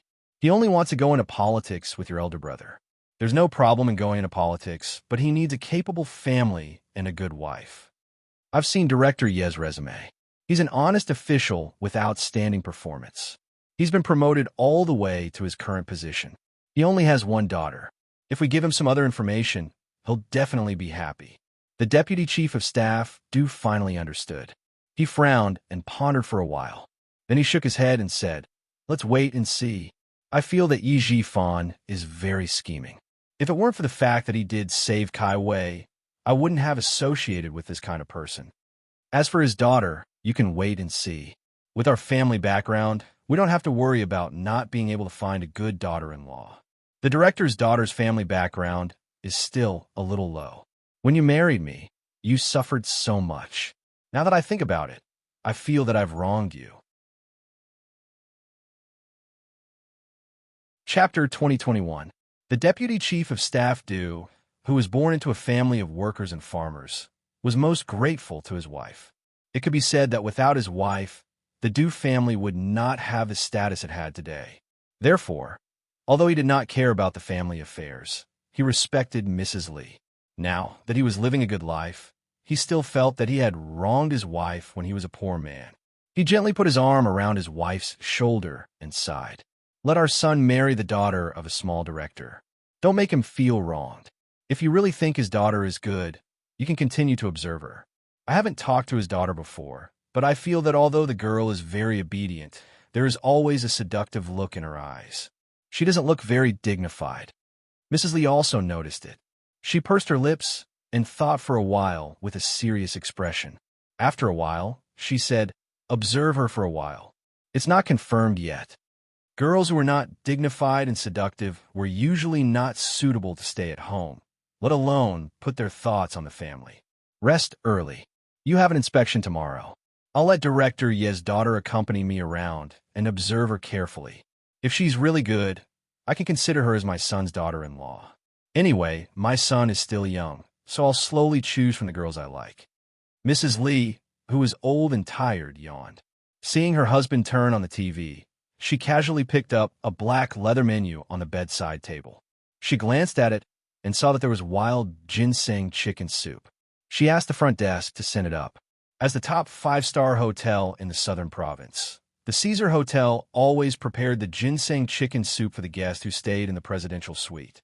The room was booked by Yi Jifan, so the bill was naturally paid by him. He also took care of the hotel. No matter what the guests wanted, the hotel had to unconditionally satisfy them. The Caesar Hotel was the headquarters of Hozhi in the southern province. In the past, it could even satisfy the needs of murder and arson, not to mention serving a person comfortably. The front desk received the call and immediately informed the kitchen. 10 minutes later, the ginseng chicken soup was sent to the Deputy Chief of Staff Du's room. The Deputy Chief of Staff Du also watched the military news channel to see what international military news was. He did not go to sleep until midnight. Yi Jian, who had already fallen asleep, picked up the vibrating mobile phone on the bedside table. She glanced at the string of 0000 displayed on the screen. She, who was originally lying down, sat up and answered the phone. 3 minutes later, Yi Qian knocked on Uncle Chen's door. Before Principal Chun could get up, she stuffed the note she had just written into the crack of the door and left the hotel with her student ID without looking back. Principal Chun, who was startled awake, bent over to pick up the slip of paper that had been stuffed into his pocket. Looking at the familiar handwriting, a faint smile appeared on his thin face. Little Yi, you have a bright future ahead of you. Although it was dangerous, he had fought for it with his own strength. This was the true pride and glory that belonged to him. There were only 2 words on the note. I have something to do. Other than that, there were no other words. Soldiers who left without saying goodbye needed to be understood, especially Special Forces soldiers who left without saying goodbye. Perhaps they would never see each other again after this parting. Uncle Chun, who was standing in front of the window, waited for 2 minutes before he saw the most familiar figure pass by the hotel fountain.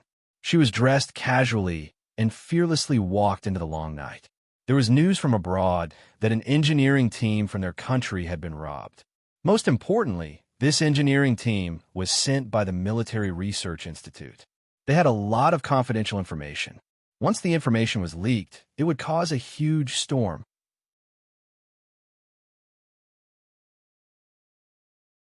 Chapter 2022. The mission this time was to rescue the controlled engineering team overseas and secretly bring them back.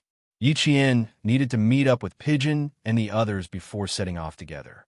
When she arrived at the airport, she received another call from the Major General. The only people in the Snowfield Brigade who could contact her directly were Captain Xia and the Major General of the Army. Listening to the Major General's stern voice, Yi Qian's expression turned even colder. Head straight to Jean City to meet up with the other 9 comrades and set off on a military cargo ship. Major General Yang's voice was low and serious on the other end of the phone. The engineering team is carrying a transmission point that communicates with our military satellite. Our military knows that the engineering team is being controlled because we received the signal that they would only use if they had no other choice. Because of the fake trip abroad, on the surface, it looks like the engineering team was sent by a company.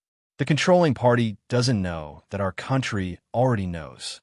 Yi Jian, all information related to you in this operation will be erased. You can only recover your identity after the mission is completed.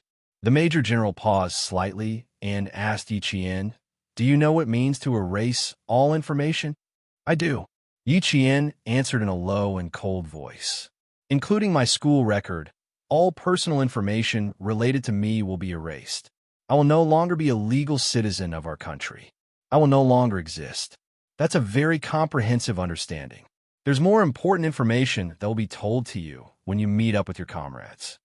It was not convenient to say too much over the phone, so the Major General reminded Yi Qian before hanging up. At 3:20 a.m., Yi Qian took a plane from Nan Province to Jean City Airport. Pigeon had already arrived at Jean City Airport. After the car stopped, he turned around and said to the 2 comrades sitting in the back, she will arrive at the airport in 3 hours. You 2 haven't seen her yet, but I have. I'll just go in and pick her up when she arrives. The people in charge of the overseas rescue mission were all from the Snowfield Brigade. Everyone's code name was Chinese. Other than Pigeon, there were 2 other comrades in the car. One of them was called Weaving Sparrow, and the other was called Walking Cuckoo. Both of them had been overseas for training some time ago and had only returned a month ago. The country they went to was a country that was exposed to the sun all year round. Both of them came back with tan skin. Since it was winter in their country, They had to take care of their skin for a month before their skin tone lowered to a healthy bronze color. When the two heard this, they shook their heads at the same time. GK said seriously, "It's precisely because we haven't seen her before that we should go and pick her up. We can't be casual when meeting for the first time. We have to be polite." Seeing this, the pigeon smiled and said, "All right, let's go together." Yiqian is easy to recognize. Although you haven't seen her before, you'll definitely be able to recognize her from the crowd. As a soldier, he had a familiar aura, so naturally, he could recognize him at a glance. Zowan smiled and said, "I want to see if she can recognize us at a glance. Pigeon, you wait outside. Weaving Sparrow, and I will go in to pick her up. How about it? You want to test Yi Qian's judgment? Haha, as long as she sees you, she will definitely recognize you at first glance." Pigeon said confidently. It was obvious that he recognized Yi Qian's ability. Yi Qian wasn't an ordinary female soldier. With her amazing shooting skills, she could crush everyone. Even so, Pigeon didn't stop his comrade from testing her. This was their first time working with Yi Qian. It was only right for them to speed up their cooperation in the future. Chapter 2023. Weaving Sparrow and One didn't mean to make things difficult for Yi Qian. They just wanted to deepen their understanding of each other as soon as possible. Yi Qian only knew that a comrade from the Snowfield Brigade would come and pick him up, but he didn't know who it would be. She followed the crowd to the exit. When she was about 5 meters away from the exit, her gaze swept across the crowd. Weaving Sparrow and One, who were mixed in the crowd, saw many tourists arriving in Jean City in the early morning. Their gazes also swept across the crowd walking towards them. When Weaving Sparrow's gaze fell on a young girl walking with her head held high and her chest puffed out. She wasn't carrying anything in her hands. A faint smile appeared in her eyes. Straight ahead, 9 o'clock, 168 centimeters, short hair, black coat, no luggage. At this moment, his gaze had already met the girl in the black coat. Before he could finish describing her features, the girl with stunning facial features smiled at him. Less than a second after his gaze fell on her, the girl also locked her gaze on him and smiled at him. "Identity confirmed," Weaving Sparrow said with a smile on her face. She raised her hand and waved at Yi Qian, who was walking over. Zowan, who also smiled, lowered her voice and said quickly, "She's stunning. No wonder those guys who saw her loved to say beautiful when they mentioned her. That's not called beautiful, is it? What's it called?" Weaving Sparrow, who also had a look of amazement in her eyes, quickly said. She had to finish before Yi Qian got close. It would be awkward if she heard. "Are you stupid? It's called stunning." Zowan, who still had a smile on her face and didn't move her lips, said quickly and fell silent. They were all specially trained special forces. They knew a little about lip reading. Yi Qian definitely knew it too. Yi Qian could recognize his comrades from the Snowfield Brigade, just like how they could recognize her. There were two main reasons. The first, temperament. The second, the gaze. As soldiers who had undergone strict training, their temperament was often different from ordinary people.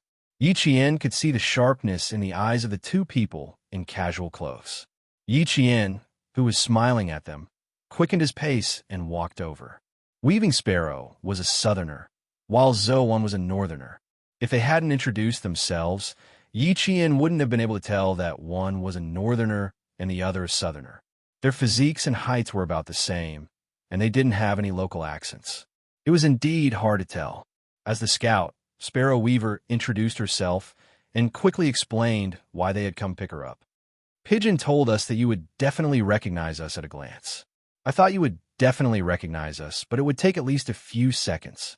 Who knew that you were only 2 seconds behind me? It's easy to recognize you. You were sizing me up just now, so it's easier for me to detect you."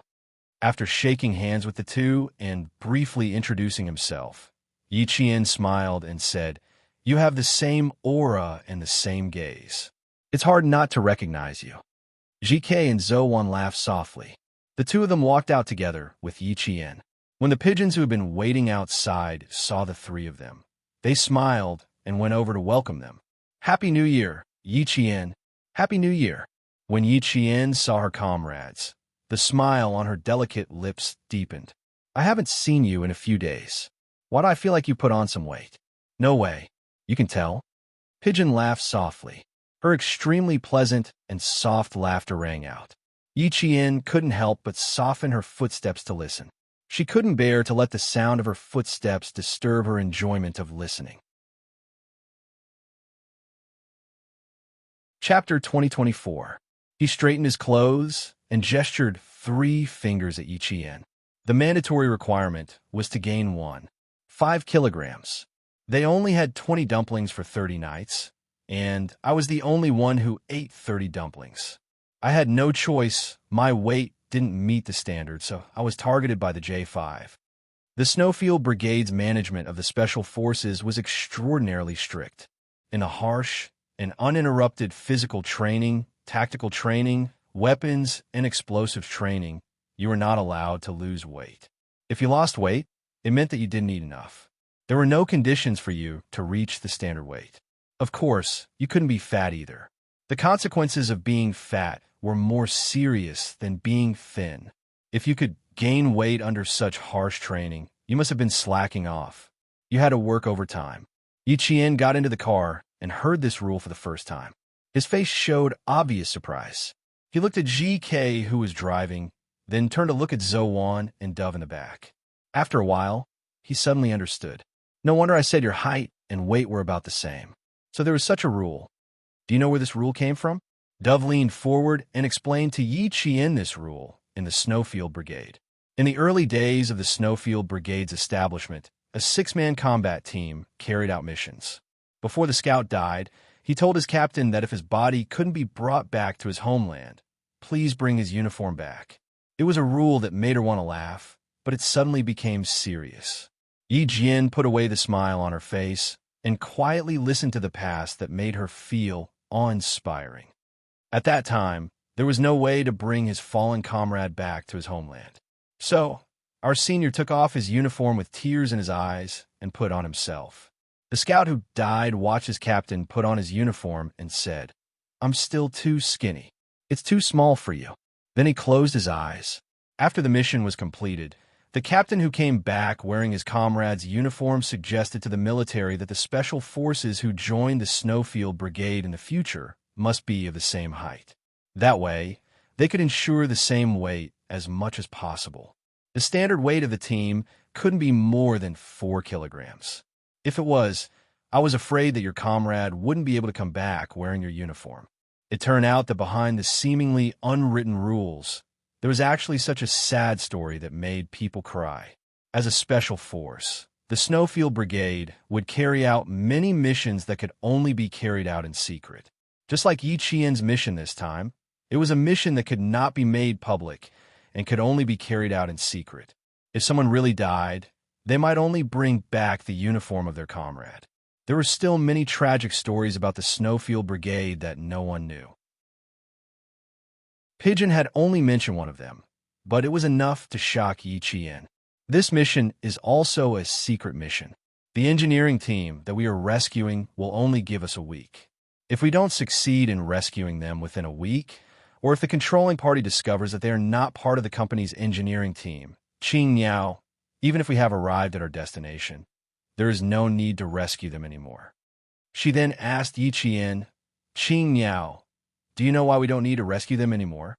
Because they will take care of themselves." Yi Qian's heart palpitated as he clenched his fists and spoke softly. Because they were all soldiers who could sacrifice themselves for the country at any time.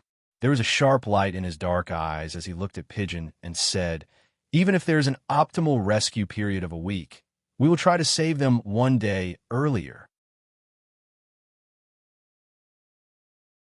Chapter 2025.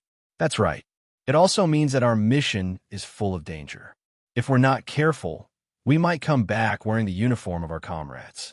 So, Qing Yao, you have to be mentally prepared, Pigeon said softly. She enunciated every word clearly, as if she was reminding her. Yi Qian nodded, indicating that he was mentally prepared. When a major general told her that the military would erase her identity for this mission, She knew how dangerous this mission was. But no matter how dangerous it was, she would still face it. She would never embarrass the military uniform that carried the responsibility. She also didn't want to hear the news of the engineering team waiting for rescue. They were no longer needed. Pigeon's mobile phone vibrated. When the call connected, Long Ying's voice came through. He looked at Yi Qian and smiled. "I've received, Yi Qian." The other side asked something, and Pigeon laughed softly. "You're in good spirits. You should have rested on the plane." Although he didn't know who it was, Yi Qian raised his eyebrows and replied with a smile. "I slept from takeoff to landing. I didn't wake up halfway, so of course I'm in good spirits. Thank you for your concern." Did you hear that? The person in question told you in a loud voice that she's in good spirits. Pigeon's smile deepened, and she replied, "Now the speed is 90 kilometers per hour. We'll arrive at the school in 10 minutes. Yes, Longing will need another hour and a half." There were a total of 10 people on this mission. Longing was from Ning'ai province. He immediately set off from home when he received the mission. Ning'ai province was further from Ning'ai province than Ning'ai province, so he was the last to arrive. The temporary meeting place was a hotel near Jinhai Civil Aviation University. After Longing arrived, they would take a cargo ship from Jinhai port. They would need to transfer to another plane to reach their destination. Yi Qian knew all the Snowfield Brigade members waiting in the hotel. They were all comrades who had participated in the training with the Storm Commandos. They only said, "Happy New Year," and sat down to discuss. The satellite signal was received here, and our engineering team should be working here.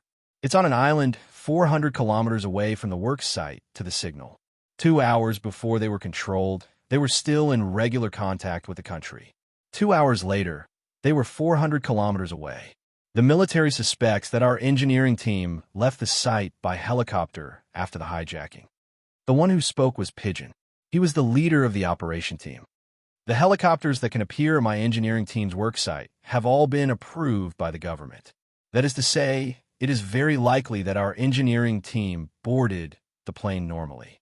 After arriving at the destination, they found that something was wrong, so they immediately contacted the government. Now that the human body temperature sensor signal is flashing for the time being, we believe that our engineering team has not been detected by the controller. There are two possibilities. First, they don't know about the situation. Second, they know but don't dare to contact us. The local enterprises have been doing business with our enterprises for 7 years, so the possibility of the former is higher. They still don't know the situation and think that our engineering team is completing the surveying work as usual. Young Sparrowhawk looked at the battle map, then looked at the information of the companies in the country and said, "If the local companies still don't know about it, then it's actually good news for us. It means that the identity of our engineering team hasn't been exposed. Now that the human body temperature signal is still there, the personal safety of our engineering team is still safe."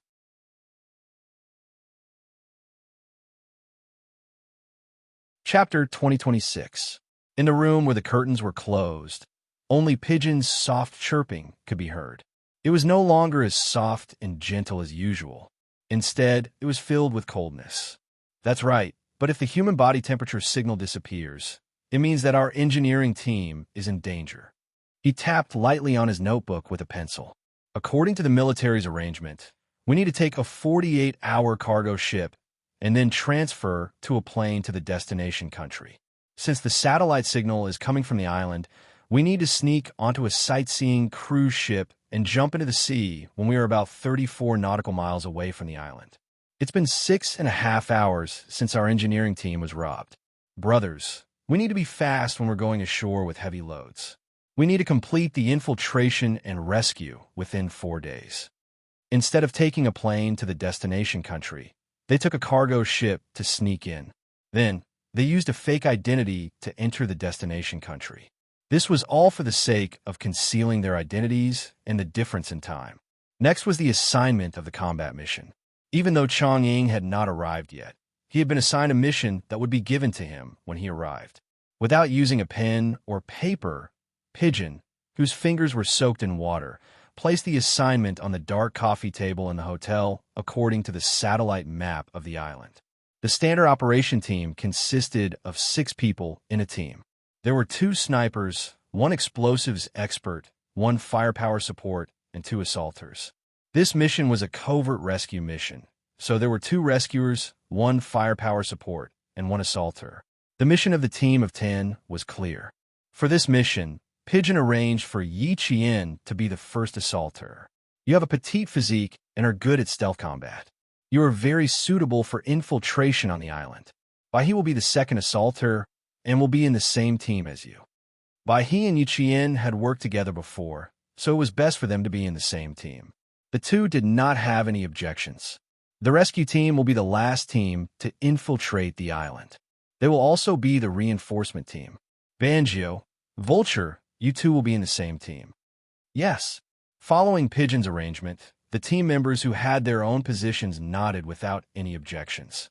Every member of the Shuiyu team had a main attacker and a support attacker. They could be either assaulters or exploders. The only difference was that they were strong in one area and weak in the other. Just like Yi Qian, she could be both an assaulter and a sniper. Pigeon, who had been on a mission with Yi Qian, knew her strengths and would naturally arrange things according to her strengths. 10 minutes before Long Eagle arrived, Pigeon carefully wiped the tea table with a wet towel to avoid leaving fingerprints. When Long Eagle arrived, the group of 10 immediately left the hotel and headed to the port of Jin City to board the ship. The cargo ship was a cargo ship that transported weapons from outside the country. It was controlled by the country, and those who could board the ship were all active soldiers of the country. Even so, Pigeon and the others had snuck onto the ship in secret. Even the captain did not know. The Snowfield Brigade quickly sent their coordinates back to the military. At 9 o'clock sharp, the cargo ship left the port and headed for the vast sea. Major General Liu stood up from the computer and said to the technical soldier who had been tracking the signal closely, "Take shifts 24 hours a day. No one is allowed to leave their post at will. If anything happens, report it immediately." A secret rescue mission was much more difficult than a normal rescue mission. Everyone had to be in disguise, and even the weapons they brought with them couldn't be their own weapons. With Q King as their backup, although this mission was highly dangerous, they were still very confident. Chapter 2027. The 48 hours of turbulence at sea didn't make Yi Qian feel any discomfort. She didn't vomit, dizziness, or any other seasickness. If she didn't, the other members of the Snowfield Brigade wouldn't either. They had all undergone training at sea, and these things that would affect their combat state shouldn't happen to them. There was no sunlight, no fresh air, and they didn't know when night was coming or when day would come. Yi Qian, who had been eating hardtack for 2 days, waited quietly to get out of the cabin. They arrived at a port in South Asia. This country had been trading military weapons with China. As the cargo ship was about to enter the port, the 10 members of the Snowfield Brigade came out of the lower cabin like ghosts. The military boots stepped on the iron sheet, making rhythmic thud-thud sounds. Yi Jian, who was walking in the lower cabin, could even smell the rust in the air constantly entering her nose. "Left, left, left, keep up." In front of them, the pigeon's voice was so low that it could only be heard at a close distance. It ordered the comrades behind it to move forward quickly. The military provided the blueprint of the lower cabin of the cargo ship, and the 10 people left one by one according to the escape route on the blueprint. There was a time difference of almost 3 hours between the country and China. They left Jin City 48 hours ago and arrived 48 hours later. The time in China was 9 in the morning, but here it was 6 in the morning. The port where the cargo was delivered was a military port in this country, and it was heavily guarded. The 10 people came out of the lower cabin in groups of 3 and quickly took turns to move forward to avoid the soldiers in camouflage uniforms. 4 o'clock, 3 soldiers, get out of the way. 4 meters to the deck. There are soldiers patrolling on the shore with binoculars. Group C, be on guard. Group A, B, and B move forward quickly and exchange positions. They communicated with sign language the whole time, and they kept alternating between moving forward and being on guard until all 10 people went around the back of the cargo ship and jumped into the sea. The sea was foggy in the early morning. After entering the sea, the 10 people swam from the surface to the shore. There was a commercial vehicle arranged by the embassy on the shore, and everyone's identification was in the vehicle. The 10 drenched people got on the car and checked their IDs first. After confirming that there were no mistakes, they quickly changed. Yi Qian was a female soldier, so all the male soldiers on the bus consciously looked straight ahead. The 3 male soldiers sitting in the back covered their eyes with their clothes and turned their heads to look out the window until Yi Qian finished changing. Yi Qian and Bai He were the first to enter the departure lounge. The 10 of them only made brief eye contact when they boarded the plane. The plane took off at 12 o'clock in China. Xia Jinyuan looked down at the time and jumped into a convertible jeep. He said to a foreign man with brown hair and brown eyes beside him in fluent English, "Partner, we can start to deliver the goods and get the money. Are you sure? If there are any police officers or Chinese people, you take care of them yourself." The brown-eyed foreign man glanced at the Chinese man with contempt. This Chinese man was crazy about money. He really didn't mind if the police opened fire and let him have a taste of his own medicine. Wearing a pair of ripped jeans and a motorcycle leather jacket, Xia Jinyuan's eyes were full of arrogance, and his temperament had changed drastically. He was no longer a soldier, but a Chinese man who worked for an arms dealer who sold guns and ammunition. He was willing to sacrifice his life for money. Xia Jinyuan raised his eyebrows at the man who had one arm on the car door. While the man was waiting for him to answer, he stepped on the accelerator and drove away, leaving a long trail of exhaust. Chapter 2028. The foreign man was caught off guard that Xia Jinyuan would drive away. Half of his weight was leaning on the door, so he staggered a few times before finally falling on his butt. He choked on the exhaust from a fall. He got up and roared angrily at the car that was driving away. F***CK. F***CK? Damn Chinese. Go back to your country. Don't let me see you again, or I'll definitely blow your head off and teach you a lesson. F***CK you. Xia Jinyuan could no longer hear him cursing. Of course, if he had heard him, he wouldn't have minded punching him. After all, he fought his way in with his fists. He also wouldn't have minded taking out a pistol from his trouser pocket and stuffing the muzzle into the foreign man's mouth to shut him up. This was a country where private ownership of firearms was legal. Some women would keep a gun in their car in case they were robbed. Weapons were rampant, drugs were rampant, and law and order were extremely poor. This was the case in the slums. Most criminals hid in these places, living a more carefree life than the rich. Some of the triads in the country illegally hid firearms through these places. China prohibited private ownership of firearms, but there were clear laws. However, in mid-May last year, a vicious gunfight broke out in a southern province. Although it was an internal gang conflict, it also seriously threatened the safety of the people. After the incident, a gun without bullets was left at the scene. This gun was prohibited from being imported into China, and even its official use was prohibited. However, it appeared in the hands of a gang member. After a local police investigation, 2 important gang members were arrested at the end of July. After interrogation, they found out that their firearms were purchased from someone in China.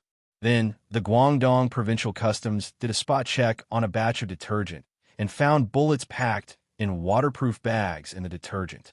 This matter attracted the attention of the local customs. Within a month, 4 customs offices in China found bullets hidden in imported goods. After a police investigation, they found that all the bullets came from the same country and were sent to the same person.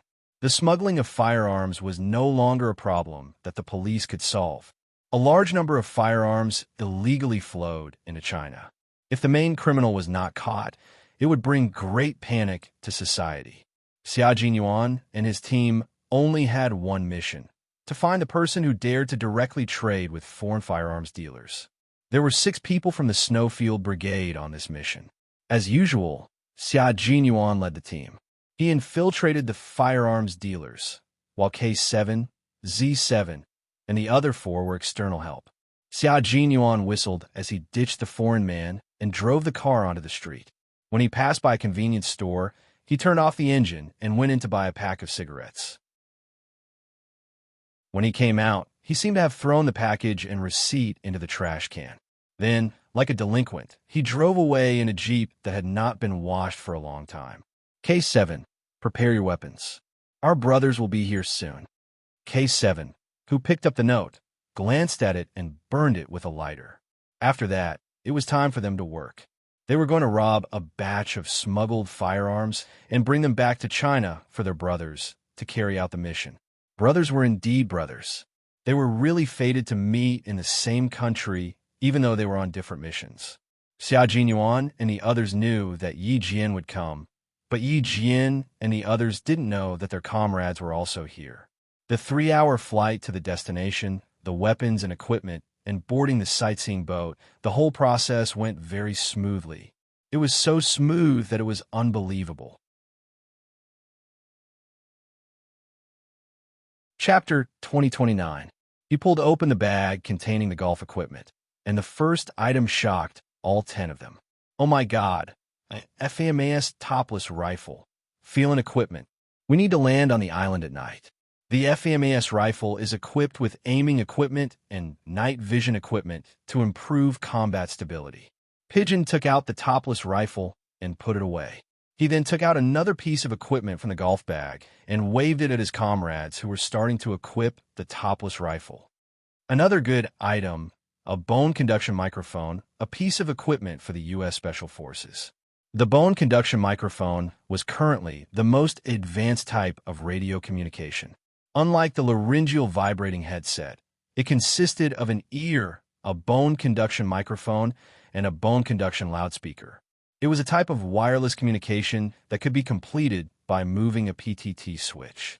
When fighting inside city blocks and buildings, under the interference of loud gunfire and noise, it was often difficult for combat personnel to clearly hear what their comrades were saying. However, there was always a situation where one couldn't clearly hear what their comrades were saying through the earpiece. It was a type of microphone that could vibrate through the skull and transmit sound to the headset. Even the comrades who were at the edge of gunfire could hear clearly what was being said. To be able to obtain equipment only available to the special forces in a foreign country. The 10 comrades of the Snowfield Brigade looked at each other. This was a little difficult to explain. How did the military get their hands on such advanced equipment? The electronic equipment included GPS, bone conduction microphone, tactical vests, a topless rifle, and 4 magazines of ammunition per person. In addition to the rifle's original magazine, there were a total of 125 rounds of ammunition. Daggers, climbing ropes, military boots, helmets, bulletproof vests, knee guards. After checking everything one by one, the 10 of them were no longer surprised. They were all high-quality goods, and they were all Western goods. All traces of Chinese origin had been wiped clean. Pigeon turned on the only portable military computer he had brought with him. His calloused fingers quickly tapped on the keyboard. When he saw the flashing red dot, Pigeon let out a sigh of relief. It's still on the island.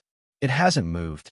Other than not being able to turn on the computer for 3 hours on the plane, Pigeon would pay close attention every 2 hours to see if the satellite signal had moved or disappeared. Fortunately, the signal was still there. The closest distance between the sightseeing boat and the island was 34 nautical miles, which was 62,000 meters away from the destination. If they really wanted to swim there, it would take a few days and nights. At that time, when the Pigeon said that it would swim over, Yi Qian only took it as a joke and did not take it seriously. For a distance of 65,000 meters, of course, they would choose to take speedboat. There were speedboats available to rent on the island for the night. Of course, they would not rent them. They would choose to temporarily use them. To put it bluntly, they were secretly using them. Night gradually fell, and the sound of the sea lapping against the shore seemed to be louder than during the day. Someone stood up in the dark basement and seemed to be very irritated. After walking for about 5 minutes, the person changed to another seat and sat down. There were a total of 12 people in the engineering team, but there were only 10 people in the basement. 2 engineers had been taken away during the day and had not returned yet. The 10 people who were left in the basement for several days and nights were all dispirited and listless. They sat with their backs against the cold wall, not knowing when the sky would turn dark and when the sun would rise. At 9 o'clock in the evening, the sound of footsteps came from outside the iron gate, followed by the sound of the lock being unlocked. The 10 people who had closed their eyes were shocked and opened their eyes. 2 dazzling lights suddenly swept through the open iron gate, so bright that they couldn't help but close their eyes and raise their hands to block the strong light. Chapter 2030. Throw them in, someone said in the local language in a low voice. Then they heard 2 plop sounds. When they opened their eyes, they only saw a few figures leaving. The smell of blood wafted over. Everyone in the dark was shocked and quickly groped around. Engineer Fong, Engineer Jiang, they shouted in a low and hurried voice. Then they heard 2 weak replies. Before the 10 people could surround them, the sound of distant footsteps came again. When they touched the bodies of the 2 engineers, the iron door opened again. A few figures rushed in fiercely from the strong light. "Little Ding, hide in the back!" Someone anxiously shouted and squeezed himself to the front. The figures that came in did not say anything. They pointed at the 2 people closest to them and shouted in the local language fiercely, You, stand up!" Before the 2 engineers could stand up, 4 figures rushed over and forcibly dragged the 2 engineers away. Bang! The iron door closed again, and the basement returned to peace. However, everyone's heart was covered in a haze. If their identities were discovered, it was impossible for them to just take them away. If their identities were not discovered, why did they kidnap the engineers? Some people took care of the colleagues who tortured them, while others held the hand of a young man with glasses and gently wrote the words "Persevere" until the end on his palm. The 2 of them were dragged out and tortured. In a few days, everyone would suffer a round of torture. They had already sent back the satellite signal that they had been hijacked. With the country's military capabilities, they would quickly come to rescue them. Under the premise that their identities were not exposed, they just had to endure it until the end of the day. As engineers, they always believed that their country would come to rescue them. Engineer Fong, who was lying on the ground and could not move, wrote on the palm of his comrade with trembling hands, "Initiating data destruction." All the data was on the computer they carried with them. Among them, there was a very important document related to the military that had not been sent back to the country in time because it still needed to be perfected. This document was very important. If it could not be sent back in time, it was better to destroy it directly. In a situation where they could not confirm whether they were being watched, all the important words were communicated by hand. They did not know what they would face next. The people who kidnapped them were all equipped with guns. For safety, they had no choice but to wait. The sea breeze blew across the surface of the sea, blowing away the last trace of heat from the day. The sea was a little cold. Although it was winter in China, this place was full of sunshine, beaches, and bikinis. The Snowfield Brigade members who had reached the island quickly advanced through the feel-in device. Yi Qian's voice came from the bone conduction microphone. 2 directions, east and south. 2 sentry posts. 4 targets. Got it. Weaving Sparrow, and I will take care of Dongxiang. Zhouan's voice was low. Amidst the dense foliage, Yi Qian and Bai He launched a pincer attack from the left and right. They were so silent that not even the sound of leaves rustling could be heard. They quickly closed in on their target and used a one-hit kill method to complete their sneak attack from behind by breaking their necks. Yi Qian was also good at fighting at night. He didn't give the other side a chance to struggle and finished off the target at the same time as Bai He. Clear. Clear. The sentry posts in the east and south were cleared, and the other 6 quickly moved forward with guns in hand. The tall trees and dense foliage became their last cover, and all 10 of them approached their final destination at a ghostly speed. Chapter 2031. After running for some distance, Yi Jian looked back thoughtfully. She leaned against a tree trunk and said in a low voice, "It feels a little strange. The target I killed just now didn't seem to know how to fight back. Didn't know how to fight back? What do you mean? Pigeon, who was still following closely behind, asked. What's the difference? Yi Qian kept a lookout while frowning. I can't describe the feeling. It felt a little like dealing with an unarmed civilian. If he didn't have a gun in his hand, she would have suspected that he was an ordinary civilian. She thought back to the attack just now. When she wrapped her arms around the target's neck, the target's first reaction was not to use his hands to break free, but to struggle and twist his body. Someone with a certain level of skill would definitely not twist their body in an attempt to break free. Instead, they would use both hands to pry off their own arms. This was a subconscious action. If there was no subconscious action at all, it meant that the other party did not even think that their lives would be in danger. In fact, they did not even realize that their necks were locked tightly. His vigilance was poor. Pigeon knew that Yi Qian would not say such things for no reason. She said in a low voice, "They have guns in their hands." No civilian would walk around the island with a gun in the middle of the night. Even if they were really civilians, they had guns in their hands, and they had hijacked the construction team. I understand. Yi Qian, who was looking ahead, nodded lightly. Since they had guns, even if they were not as skilled as Lord Shuiyu, they were targets to be eliminated to ensure the safety of the rescue team. Pigeon and the others knew that Yi Qian did not have much combat experience. Chang'ing reminded her, "Qing Yao, don't underestimate people who look ordinary. Sometimes their lethality is no less than that of a soldier." In those war-torn countries, the women, children, and the elderly in suicide bombings were all ordinary civilians. But when was the danger and destruction they carried not frightening? Yi Qian suddenly remembered the mission she carried out in Pakistan. She had taken care of the two gun-wielding teenagers. Changying's reminder was right.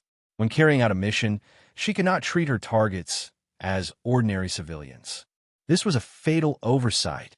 When they entered the depths of the island, they could no longer hear the sound of seawater hitting the cliff. The 10 figures were like sea swallows that could face the wind and waves. They crossed the crisscrossing rocks and stepped lightly on the thick layer of fallen leaves, quickly completing their search. After passing through the forest, Yi Qian crouched behind a rock covered in moss. Through the FMAS night vision goggles, he saw a civilian helicopter. Found a helicopter. No suspicious targets around. Qing Yao, white crane, be on guard. Weaving Sparrow, go take a look. Pigeon immediately made the arrangements. Helicopters were the best means of escape. It would be best to rescue the engineering team and leave by helicopter. Weaving Sparrow was an expert in piloting all kinds of helicopters. After receiving the order, he and Zhou Wan quickly approached under the watchful eyes of Yi Qian and Bai He. The other 6 people surrounded the helicopter and began to clear the area. There were people in the helicopter, so GK immediately crouched down. He held the gun with one hand and let out a sigh. He raised his other hand and pressed it down, indicating for Zhou Wan to crouch down as well. Yi Qian, who was in charge of the other side of the helicopter, also saw that there were people in the cockpit. He said to Bai He, who was guarding the tail of the helicopter, "There are people. It's not easy to deal with them." The helicopter's cabin door was not like a car door that could be opened by simply reaching inside. The inside of the door was locked by the pilot. Without unlocking the door, it could not be opened.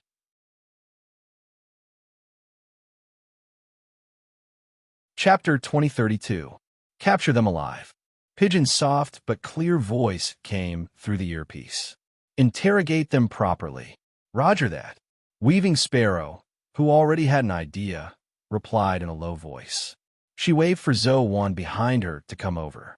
After a few gestures, Zhou Wan understood and nodded lightly. She slowly crouched down below the cabin door. Since they couldn't force their way in, they had to force the people inside to open the door themselves. Weaving Sparrow made a bold decision. She raised her rifle and knocked on the door. Yi Jian, who heard the sound, had already placed her finger lightly on the trigger. Once she noticed something wrong, she would quickly pull the trigger of the rifle with a silencer. At the tail of the helicopter, Bai He was half crouching. He focused on expanding the perimeter to ensure the safety of Weaving Sparrow and Zowan. In the quiet night, the dong-dong sound could be heard clearly by the people nearby. As the sound reverberated, the people sleeping inside couldn't help but open their eyes and look outside. It was dark outside. There was nothing out of the ordinary. The deep-featured, dark-skinned pilot touched his pocket and cautiously took out a pistol. In his other hand, he picked up a flashlight and turned it on. He shone it outside the cabin door. Sparrow Hawk, who was paying close attention to the movements in the cabin, warned, "Be careful of the gun in his hand." Weaving Sparrow, who was beside the cabin door, slowly crouched down. A beam of light shone out from the cabin. At that moment, Yi Qian and Bai He, who were on guard, heard the strange noise at the same time. Both of them whispered at the same time, "Someone's here. Retreat." Weaving Sparrow and Zowan rolled a few times and instantly disappeared behind the dense foliage. The Snowfield Brigade members who were on guard had already found a place to hide. Yi Qian aimed at a spot 10 meters away from him and reported in a low voice, 6 people. 2 of them are armed. 2 of them have their hands tied and their heads covered." As soon as she finished speaking, Yi Jian's eyes narrowed slightly, and she immediately readjusted her focus to observe. In the night vision goggles, there were no other colors other than the monotonous green. Yi Qian stared through the green at the 2 people who were being restrained. She pressed her lips together and said, "Is it possible that the 2 people being restrained are our engineers?" "Our engineers?" Yi Qian's words made Pigeon and the others, who could not see their target for the time being, excited. "If it was one of our country's engineers who had been kidnapped, that would be great." The 12 kidnapped engineers all wore the same uniform. Look at their attire. The pigeon moved its feet and cautiously approached the closest hiding spot to the helicopter. "If it's our engineers, we'll take action immediately." "Yes, sir." The 10 members of the team of Shui Yu quickly entered a state of battle. "Dressed the same," Yi Qian replied. Then, Bai He added, "It's the same for the shoes. Regardless of whether they are our engineers or not, let's settle the other 6 first." Weaving Sparrow and Walking Cuckoo, who were closest to the helicopter, saw the vigilant helicopter pilot turn around. The 2 of them looked at each other and moved with light steps, closing the distance between them and the helicopter. The driver, who was quite alert, had already seen the light flickering in front of him. He simply turned off the flashlight in his hand and waited until the figure in front of him approached. Quite vigilant. Wait for him to fully open the hatch before we act. Sparrow's eyes flashed with coldness.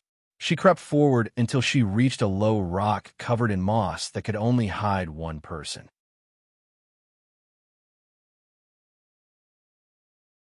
Chapter 2033. After concealing herself, Weaving Sparrow quietly peeked in the direction of the helicopter. She lowered her head and asked Yi Qian, "How far are we from you?" They were all hiding on the other side of the helicopter. With their vision blocked, they couldn't see the suspicious person Yi Qian had mentioned.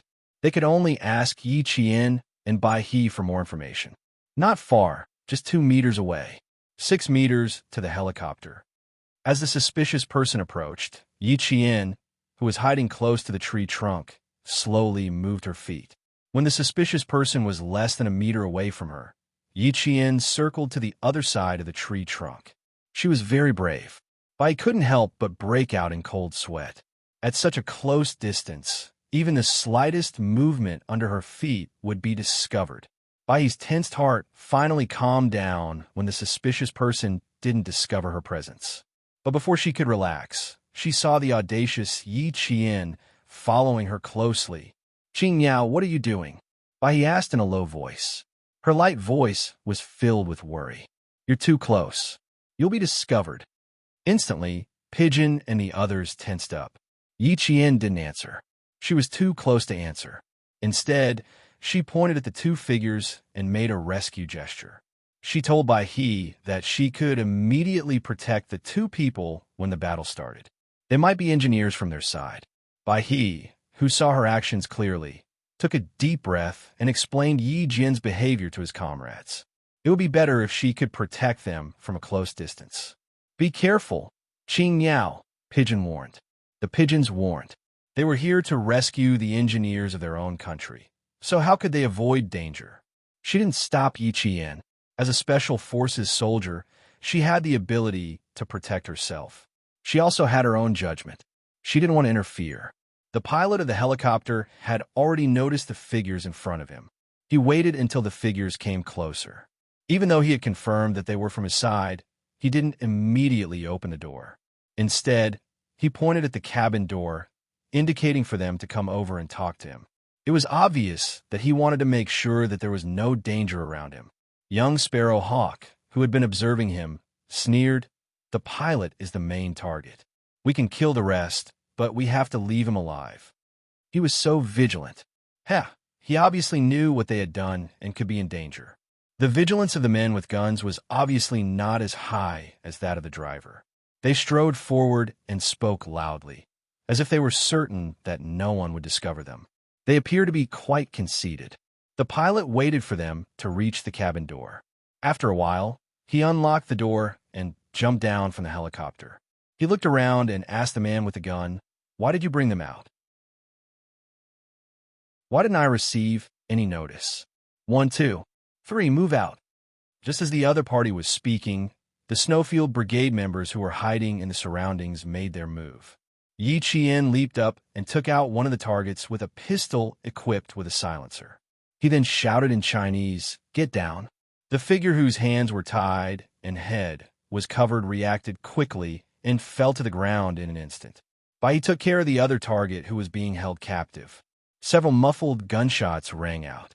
The unprepared figures didn't even have a chance to resist before they were shot dead. The moment the vigilant driver took out his pistol, Sparrow, who was hiding behind the rock, was like a tiger pouncing on a tiger. She leaped and accurately grabbed the driver's right hand that was holding the gun. Then she threw him over her shoulder, not giving him a second chance to do so.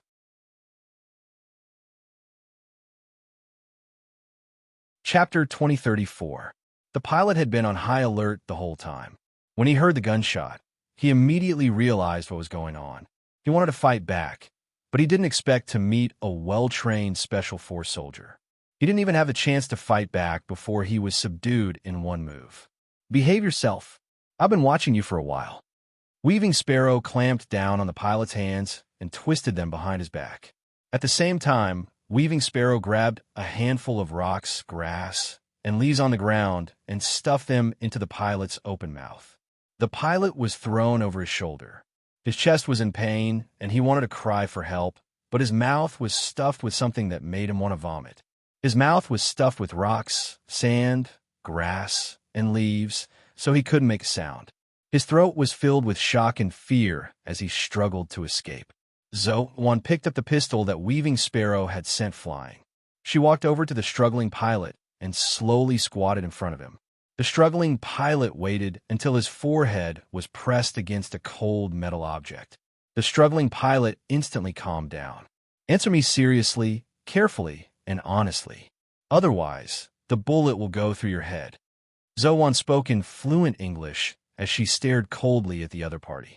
"Who are you? Why are you kidnapping an engineering team from a Chinese company? Answer me honestly. Otherwise, the bullet will explode your head and your brains will splatter everywhere." As she spoke, the cold muzzle pressed hard against the pilot's forehead. "Cooperate and you'll have a chance to live. Do you understand?" The cold muzzle and the frightening threat made the pilot's pupils constrict. He couldn't believe that someone had touched the island. "I can give you water to clean up the thing in your mouth. Remember, if you dare to open your mouth, the bullet will really go into your head. Just like this." Zhou suddenly moved the rifle away from the pilot's forehead and pointed it at the ground with a bang. The bullet brushed past the pilot's ear. The scorching heat generated by the huge impact swept across the pilot's ear. Mud and sparks flew, and the smell of gunpowder could be smelled. This move was direct and ruthless enough to make the uncooperative pilot tremble in fear. If you don't cooperate, the bullet will teach you the consequences of resistance. However, the engineer didn't give the pilot a chance to speak. He hurriedly said, "Engineer Fong and Engineer Jiang have been tortured. We don't know if they're dead or alive. We need to save them as soon as possible. We can't delay any longer. Save them first. In other words, there was no time to interrogate him. Of course, it was more important to save the pilot. Yi Qian relayed the engineer's words to everyone. Pigeon immediately said, "Get rid of the pilot." The pilot, who was still trying to play innocent, was mumbling something along the lines of, "I don't know anything," when the vermilion bird coldly interrupted him. "Don't swear in the name of God. I'll send you to him right now," twisting the neck and dealing with it without seeing any blood.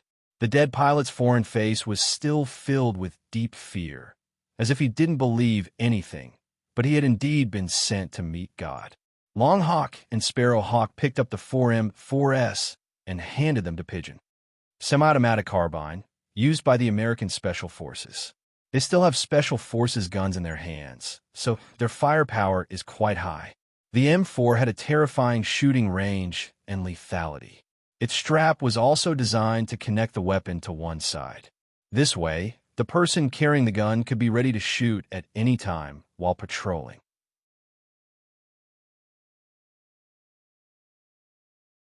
Chapter 2035. The few sentries that they had taken care of earlier were all armed with normal rifles, which were far inferior to the M4. Pigeon took the gun and asked the engineer beside her, "Have you played with an M4 before? Do you want to take one for self-defense?" Pigeon could not be blamed for asking such a question. Engineers were different from soldiers in the field forces. Although they had shot targets before, they specialized in engineering. It was normal that they had not played with an M4 before. We have to take it even if we haven't.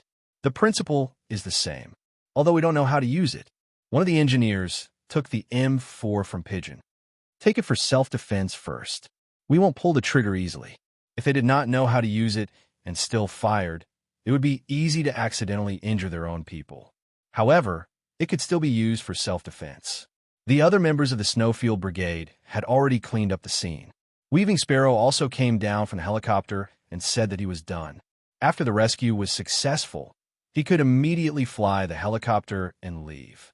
He did not stay any longer and led the engineer towards the direction of the signal. The helicopter pilot was hired by the local government. Usually, if we need to do aerial surveys, he will fly the helicopter. We have worked together for half a year. This time, no one thought that something would go wrong until Xiao Ding realized that something was wrong and contacted the government. When we woke up, we were in a dark basement. As they walked, the engineer with the gun in his hand told the members of the Snowfield Brigade how they were kidnapped. Although they were engineers, as soldiers, they still acted like soldiers. Although they were not as agile as the Special Forces, they were much braver. From the conversation, they found out that they were on a small island. No wonder they could hear the sound of waves. They had thought that they were not far from the sea. Who would have thought that they were on an island? Yi Qian and Bai He were still in the vanguard. Some of the engineer's words were heard through Pigeon's earpiece. They found out that the engineer who was successfully rescued did not know why they were kidnapped. They also knew that their identities had not been discovered. Xiao Ding's arm is embedded with a thermal satellite. Once it is activated, as long as his body temperature is maintained, the signal will always be there. Can you still receive his signal? Worker Zhang and I have been brought out for at least 2 hours. They had been saved, but their colleagues and comrades had yet to be saved.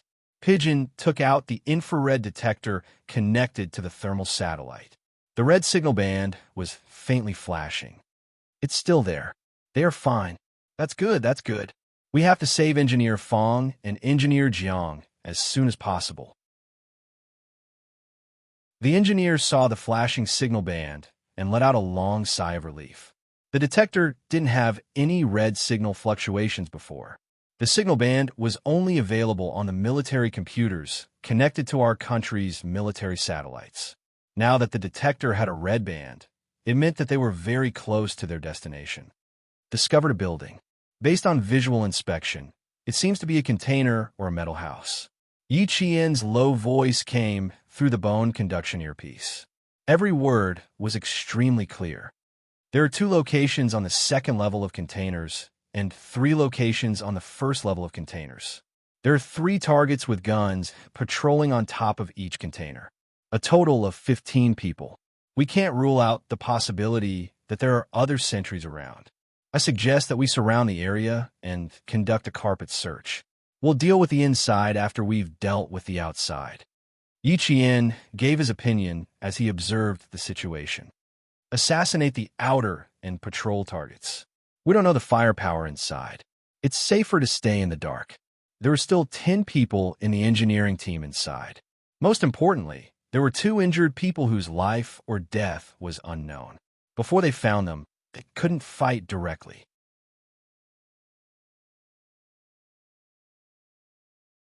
Chapter 2036. The members of the Snowfield Brigade who used birds as their code names were the best at sneak attacks. The night was dark and the wind was strong, so it was the best time to commit murder and arson. When Yi Qian mentioned sneaking up on them, it was the same as saying what all his comrades were thinking. After observing for a while, they saw a few people jump down from the containers.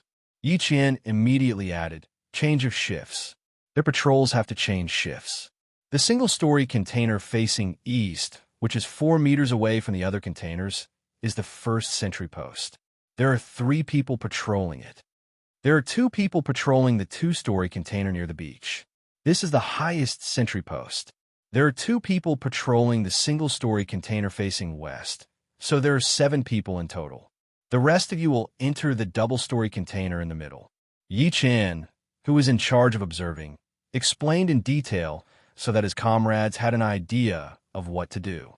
Pigeon squatted down slightly and said to the 2 engineers, "Please hide outside. Here are 2 GPS units. Please take them. After we complete the rescue, we will immediately come to find you. If anyone escapes from outside, we will have to trouble you to take care of them." She handed the 2 GPS units to the 2 engineers and whispered, "We will meet up with you after we bring the other 10 engineers out. Hide here well, and do not wander around unless there is an emergency." The 2 engineers took the GPS units and nodded calmly. "Don't worry, we will not wander around and drag you down. If we're not here, take the other engineers with you first, especially Engineer Fong and Engineer Jiang. They're the core technicians. You must protect them." To the members of the Snowfield Brigade, the 12 engineers were their responsibility. Every one of them represented a responsibility. How could they abandon their responsibilities? "We have received orders that the 12 engineers must succeed in the rescue. We cannot give up on any of them. Please take care of yourselves. We'll be back soon." Pigeon saluted the 2 engineers and quickly left into the silent and dangerous night. The 2 engineers lay quietly in the hiding spot chosen by Pigeon and the others. Their eyes were fixed in front of them. In the dark night, they could only see the ferocious tree trunks that looked like the horns of a monster. The soldiers who had been with them earlier had all disappeared without a trace. I don't know which military special forces they are from. They are much stronger than the soldiers who escorted us here. With them around, Fong Gong and the others should be fine.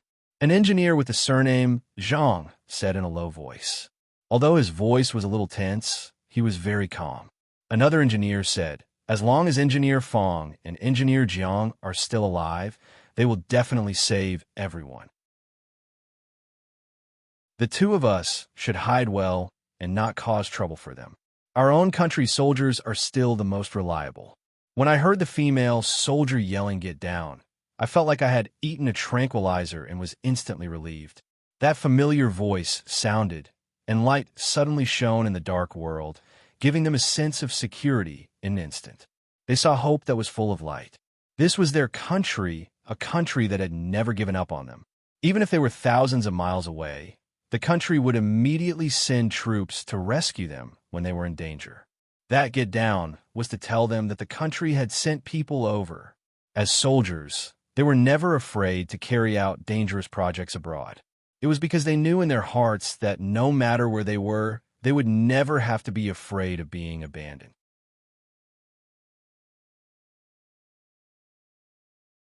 Chapter 2037. Seabirds flew over the island, leaving behind a string of screeches before disappearing in the blink of an eye. The wind ruffled the leaves. Someone walked lightly, but did not move a single leaf. Like a ghost, the person approached the converted container house. From the accounts of the 2 rescued engineers, They learned that they were being held in a basement where they could hear the sound of waves. When they were brought out, they felt like they had passed through a corridor and then went up a staircase. After walking for about 4 or 5 meters, they heard a creaking sound from above. A few people pushed them up the 2-meter iron ladder. When they climbed out, they could smell the fresh air. Then, they were pushed down the ladder again. It was also about 2 meters high before they finally stepped on solid ground. From the engineers' accounts, they could deduce a few key points. First, the basement where they were being held was under these containers. Second, the containers in front of them were all 6 meters long, 4 meters wide, and 4 meters tall. The data provided by the engineers showed that they had passed through a 1-story container. If it was a 2-story container, they would not be able to smell the fresh air after climbing the 2-meter iron ladder. They would have to climb up 4 meters. Third, they focused on finding containers that had a single exit at the top and had a ladder. Based on these points, the 10 people were divided into 2 teams, A and B. Yi Qian, Bai He, and the others were in charge of clearing out the patrol targets and providing security. Team A was in charge of approaching the single-story container to clear out the targets and find the specific location of the engineers. Yi Qian and Bai He were in charge of the single-story container that was slightly further away. She carried her rifle on her back. Unlike Bai He, she did not pull out her dagger. Instead, she revealed the silver wire that she had been using as an accessory recently. It had been a long time since she let it out for some fresh air. Tonight, she would let it play to its heart's content. When the silver wire was straightened, it flashed with a cold light. Her partner, Bai He, could not help but look sideways. She was holding something in her hand. "I'll go up, you go to the side." Yi Jian pointed up and then pointed to the side. Wearing the night vision goggles, Yi Jian communicated with a white crane with sign language. 2 against 3. Okay? Less than 3 meters away from the 2 of them, 3 armed men were walking back and forth on top of the containers. These were the targets that Yi Qian and Bai He needed to take care of. The white crane pointed at Yi Qian and stuck out 2 fingers. "You'll take care of the 2 above? There's one on my side." "Yes." Yi Qian nodded. Then, she tugged at the silver wire in her hand. "I have this. It's easy for the 2 of us to deal with it." "What is this?" Bai could not help but widen his eyes. Through the night vision goggles, he could only see something that looked like a long string. It was definitely not a thread. A thread could not possibly emit a cold light. That was Yi Qian's secret weapon. On the battlefield, the most trustworthy people would always be their own comrades.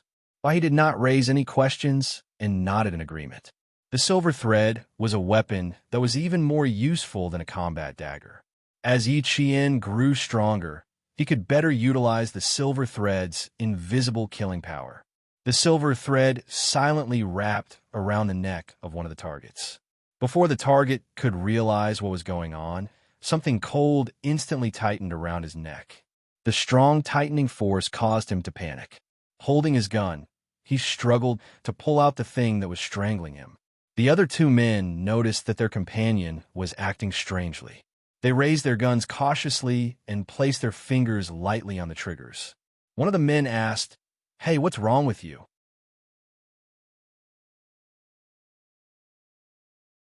Chapter 2038. The only reply he got was the struggling woo-woo of his companion. The man who asked the question approached him with a gun. Another man was sweeping the area with his gun. He had already loaded the gun and was just waiting for the trigger to be pulled. Well, the man whose neck was being strangled struggled with all his might. His hand even scratched his neck until it bled, and the gun fell out of his hand. In the eyes of his companions, he was like a patient who had a sudden illness. At this moment, Bai He took advantage of the fact that the man who was sweeping the area with his gun had his back facing her. She took a big step forward and threw the man off the container. The man who was approaching his companion heard the commotion behind him. Just as he quickly turned around, Yi Qian stood beside him. She raised her hand and lightly patted the man's shoulder. When the man turned around, a cold light flashed past his eyes.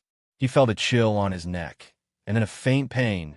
Cutting the throat and breaking the neck were all fatal moves that a Special Forces soldier would definitely know. As a qualified Special Forces soldier, Yi Qian was now able to succeed in every move she made. In order to achieve a silent attack, they had to eliminate the targets simultaneously. When Yi Qian made her move, the others would do the same to achieve the same pace. There was no sound of fighting, not even a trace of movement. In less than 5 minutes, all the targets were eliminated. After exchanging blows, all the members of the Snowfield Brigade realized a problem.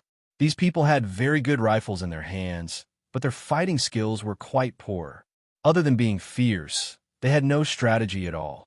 They did not know how to resist at all, let alone how to face danger. A group of people with guns and ammunition, but no fighting skills, hijacked our country's engineers? What were they doing this for? These people are similar to the hooligans in our country. They are worthless.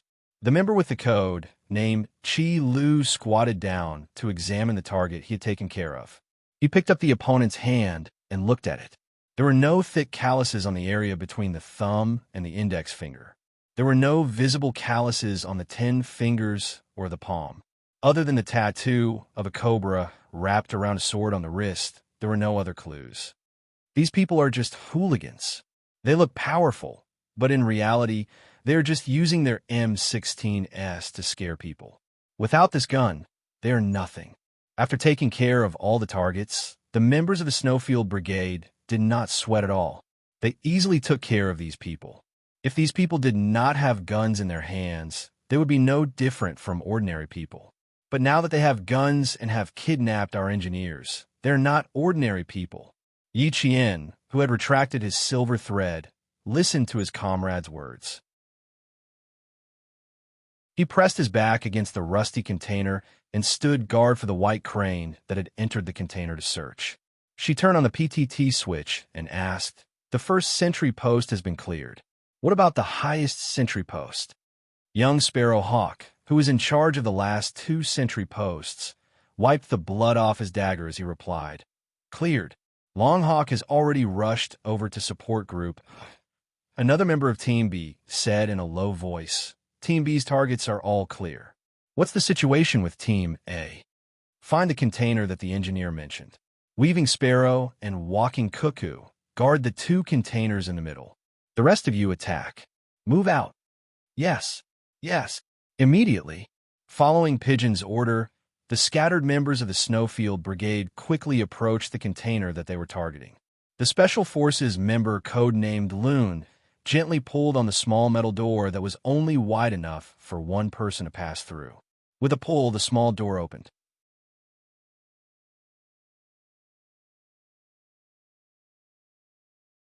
Chapter 2039. They didn't act immediately. Instead, they tossed a small rock into the container. After a few clangs, the container fell silent. Without hesitation, Loon was the first to descend the container. 2 of his comrades extended their rifle barrels into the container to guard Loon. Loon didn't rush down like a hothead. He quickly entered the container and grabbed the metal ladder with one hand. He leaned sideways, so his entire body was suspended in the air. He relied on his arm strength to support himself. In a few seconds, he completed the 2 actions of entering and observing the container. 2 minutes later, everyone heard Loon say, "Come down." Yi Qian and Baihe didn't descend. Weaving Sparrow and Zhou Wan guarded the 2-story container with their lives. She guarded the single-story container with her comrades. After entering the container, Dove and the others passed through the entire container. When they reached the front, they saw an underground passage. The entrance was the same width as the container and could fit 3 people at a time. It was very dark inside. There was no light or sound. The 2 members of the Snowfield Brigade took 1 step at a time. They nimbly stepped on the carved ladder and entered the underground passage. After they descended the ladder, they immediately stuck to the left and right side of the wall. Through their night vision equipment, they stared ahead without blinking. In the murky green world, they saw a long, man-made cave. After confirming that there were no problems, they gently waved behind them. The other 4 comrades entered and took turns to advance. Outside, the sound of a helicopter hovering above the island could be heard. Yi Qian, Baihe, Weaving Sparrow, and Zhou Wan's expressions turned cold. Even though they hadn't seen the helicopter yet, They reacted quickly and immediately found a new hiding spot. The sound came from afar. It was obvious that the helicopter was coming in their direction. Dove, what's the situation inside? The situation outside has changed. A helicopter is coming. Yiqian, who had hidden well, immediately contacted Dove, who had entered the underground passage. Then she saw the helicopter fly into the sky. An extremely strong beam of light shone from the helicopter onto the top of the second-story container that Weaving Sparrow and the others had been guarding. Suddenly, someone came out of the second-story container and stood on top of it, waving at the strong beam of light. Yiqian and the others looked from the helicopter to the person waving at them. At this moment, the four of them were thinking the same thing. That was why they said the same thing at the same time. This person is the next target to be dealt with. The person on the helicopter saw that someone had responded. He retracted the beam of light and flew forward. Weaving Sparrow and Zoe, one didn't give the person a chance to look around. The helicopter retracted the beam of light and flew forward. 10 engineers is... This news was like a punch to everyone's heart. In an instant, their hearts ached so much that even breathing was painful. Watching the helicopter slowly descend, Yiqian closed her eyes gently and suppressed the pain in her heart. She said in a low voice, "Retreat immediately. Get." Suddenly, a dull thud came from the top of the two highest containers. Yiqian, who had been guarding the surroundings, cut off the call. She needed to go support GK and Zoan.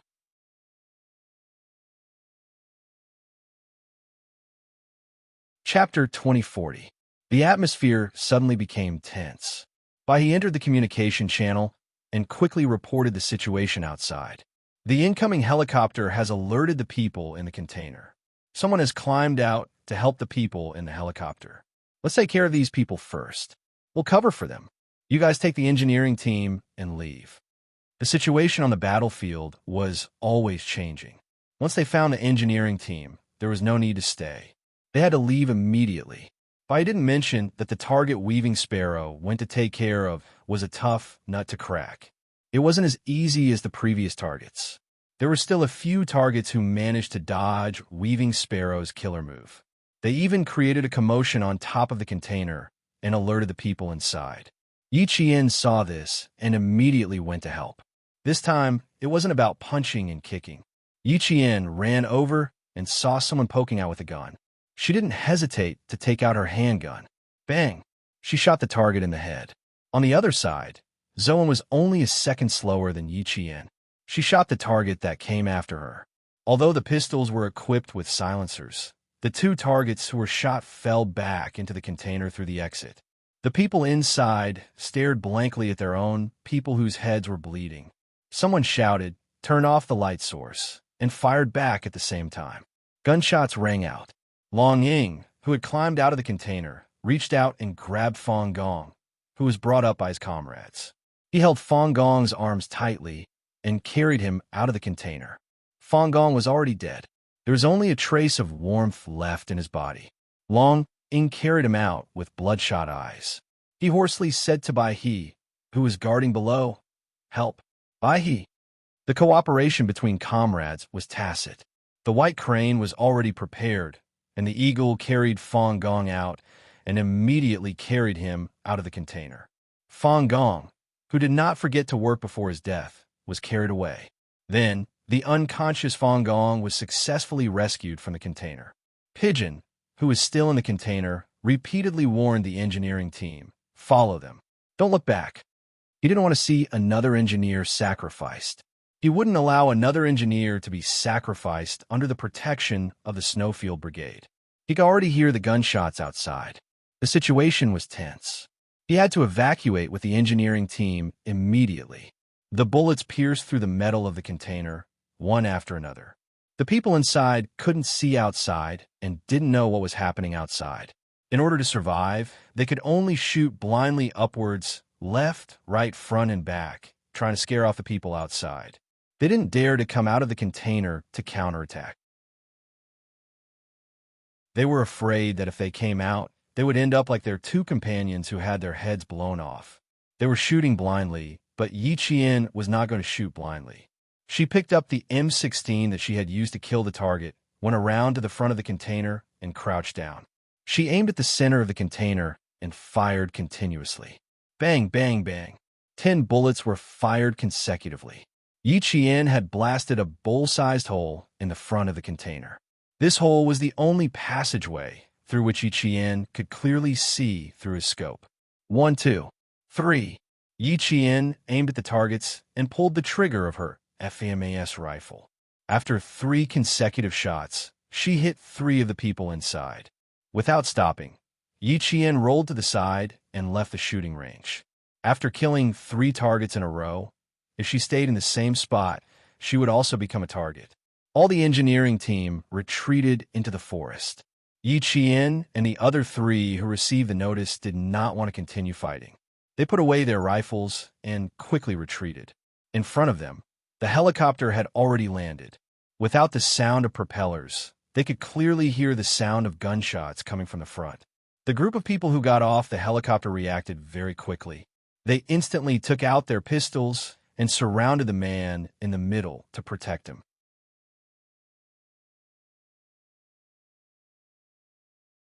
Chapter 2041. From the way they held their guns and their reactions, it was obvious that they had received professional training. The well-protected man in the middle was not tall, but his physique was very strong. His eyes, which were staring in the direction of the container, were like a wolf that had been hungry for a long time, emitting a ferocious light. He used the local language and said slowly, "Perhaps there are guests from afar.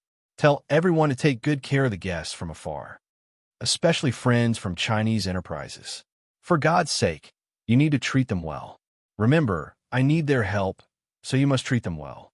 The man who spoke was very confident, and he was certain that no one on the island would be able to escape. One of the men who looked like an assistant took out his mobile phone and dialed a number. After the call was connected, he spoke quickly, as if he was conveying the man's instructions to the person on the other end of the phone. Although gunshots were coming from the front, the man in the lead was not afraid. There was even a faint smile on his deep-featured face. It was not a good smile, but a smile full of viciousness and bloodthirstiness. As an arms dealer who smuggled all kinds of guns around the world, he was used to the sound of bullets. To him, listening to the sound of bullets was no different from listening to a piano piece. There was no need to be afraid.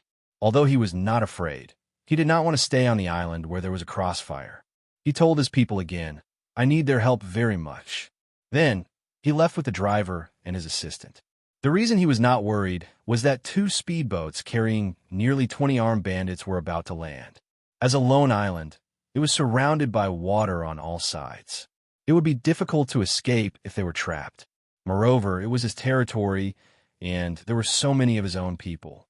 It would not be difficult to capture a few people. The sound of waves hitting the reef became louder and louder as the speedboats flew over. One after another, huge waves surged over, hitting the reef for a few meters before quickly retreating. Knowing that someone had entered the island, dozens of figures jumped down from the speedboats and ran toward the island after exchanging fire with each other. These people were all well trained. After running off the speedboat, some of them stood by the side, waving their hands and repeating the local language, which probably meant something like, "Hurry up, hurry up." Pigeon, who had retreated to the forest with our engineers, shouted retreat to her comrades who were still suppressing them with firepower. Weaving Sparrow, who was in charge of covering them, said in a deep voice, "Qing Yao, Baihe, you guys retreat first. Zhou Wan and I will cover the rear."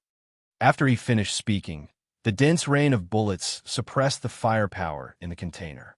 Yi Qian and Baihe did not hesitate. They put away their rifles and quickly retreated towards the forest. After retreating a few meters, the 2 of them found cover and aimed their guns in the direction of the container, reminding Weaving Sparrow and Zhou Wan to retreat and follow them. Retreat. Zhao, Zhao, who was slightly behind, signaled for Zhao, who was at the front, to retreat first. Weaving Sparrow did not hesitate. She put away her rifle and rolled several times on the ground, avoiding the bullets that streaked across the darkness. She retreated from the first position. In order to prevent the people in the container from rushing out, they had to take turns retreating. The sound of their comrades communicating with each other constantly came from the radio. The two engineers who were the first to be rescued had already met up with Pigeon and the others. They did not even have time to celebrate. They did not even say a word as they held hands and rushed to the helicopter under the cover of the Snowfield Brigade.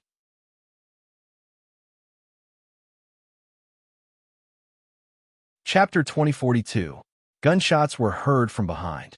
Yi Qian's pupils constricted as he whispered, "The pursuers are here. Pigeon, run." Their original plan was to rescue the engineers secretly, but now that they had attracted pursuers, the entire plan was ruined. The Snowfield Brigade was made up of highly trained special forces, so they were exceptionally calm when their plan was ruined. No one panicked. Pigeon immediately asked Qing Yao, "The helicopter can only carry 7 people, including the pilot. Qing Yao, do you know how to fly a helicopter?" There were 22 engineers and the Snowfield Brigade, including the sacrificed Fong Gong. The helicopter could only carry 7 people, including the pilot. Pigeon intended to let Yi Qian retreat first. However, Yi Qian did not know how to fly a helicopter. "No, Baihe, Zouan, and I will bring up the rear. Weaving Sparrow will catch up with you guys. Let him take the 6 engineers and leave first." "Okay, you guys be careful. Sparrowhawk, you and Qing Yao will bring up the rear." Pigeon's eyes dimmed when she heard Yi Qian's reply. She immediately agreed. Yi Qian and Baihe were originally assaulters, so they were assigned to cover the rear, which was still according to the original battle arrangement. Following the gunshots, the atmosphere became even more tense. Fortunately, the engineers were all soldiers, so they did not panic when they heard the gunshots. They followed the special forces that were protecting them across the island and kept running forward. The trees on the sea islands all had a common feature. The roots grew and emerged from the ground, meandering and exposing the surface, like the tentacles of an octopus clinging to the surface of the ground. When there was soil, they would take root again. These exposed and thick roots that were integrated with the ground became an obstacle for the engineers when they ran.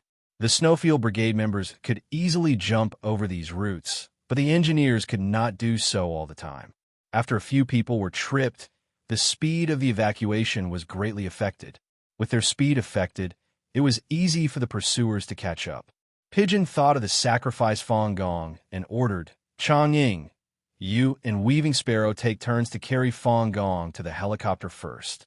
Take over the helicopter first, quick." The helicopter could only carry a total of 7 people, including the pilot.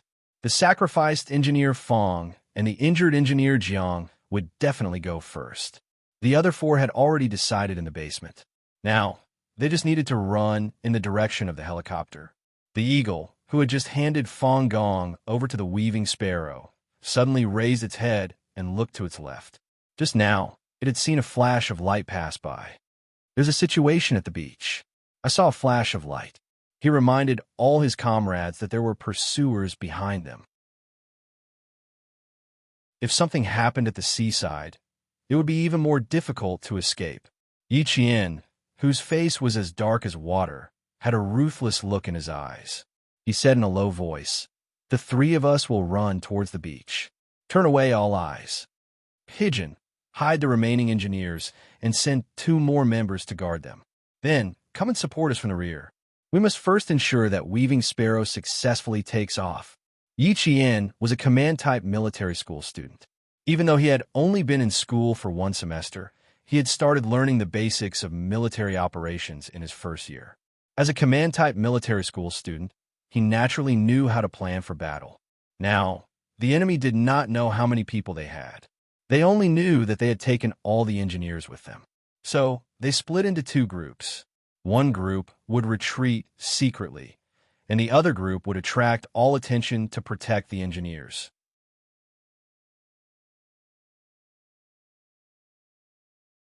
Chapter 2043. I think it's a good idea. Pigeon, follow Qing Yao's plan. Weaver Sparrow, fly the helicopter and leave. I'll meet up with you guys later. Chang Ying agreed to Yi Qian's plan. He didn't stop after realizing the situation. Instead, he continued to run forward with Weaver Sparrow. In this way, the 10 Special Forces of the Snowfield Brigade were divided into 3 groups. Yi Qian, Bai He, and Zhou were in one group. They were responsible for attracting all the firepower. Chang Ying and Weaver Sparrow took turns to carry the sacrificed Fang Gong. Qi Lu and Lun brought up the rear and escorted Jiang Gong and the other 4 engineers to the helicopter. Sparrow Hawk, Pigeon, and another comrade, codenamed Blood Swallow, protected the remaining 6 engineers as they hid on the island. At the same time, the sound of helicopter propellers came from the sky above the island. The 10 Snowfield Brigade members didn't look up. Instead, they worked together to evacuate as quickly as possible. The helicopter was very arrogant. It turned on a blinding light as it circled in the sky. It seemed to be looking for something. Yi Qian glanced at the helicopter. He said to Bai He and Zhou Wan, "When the helicopter turns around, we'll take a look under their noses." Since they were attracting all the firepower, they naturally had to let the enemy know where they were. When the beam of light flashed across a relatively open area, the bodyguard and assistant who had been observing the situation below quickly whispered to the man who had his legs crossed and didn't have the slightest bit of worry on his face, "I saw a guest from afar." "Very good. Tell the people below to treat the guests well." The man had his eyes closed the whole time. He looked quite relaxed. "For those disobedient guests, let them enjoy being surrounded by the sea. Send them to meet God." Soon, the man's words were transmitted to the ground. The 3 people who were illuminated by the light entered the forest and ran in the opposite direction of the other 2 groups. Just as they passed through a few wild coconut trees, Yi Qian suddenly shouted, "There's someone in front." Yi Qian smelled the smell of low-quality perfume in the salty sea breeze. It wasn't just one type. There were several types mixed together. It was so strong that it was pungent. The 3 of them quickly circled behind the leaves. Through their night vision goggles, they saw a few people slowly approaching from the front. There were 3 people before 12 o'clock, 2 at 10 o'clock, and 3 at 2 o'clock. These people should have come up from a beach. From the looks of it, he should have just arrived. His pants are wet. Yi Qian, who was observing them, spoke softly. She did not need to speak too loudly. Her bone conduction earpiece was able to transmit her words clearly to the ears of her comrades. "I have good stuff on hand. I'm in charge of the 2 o'clock area.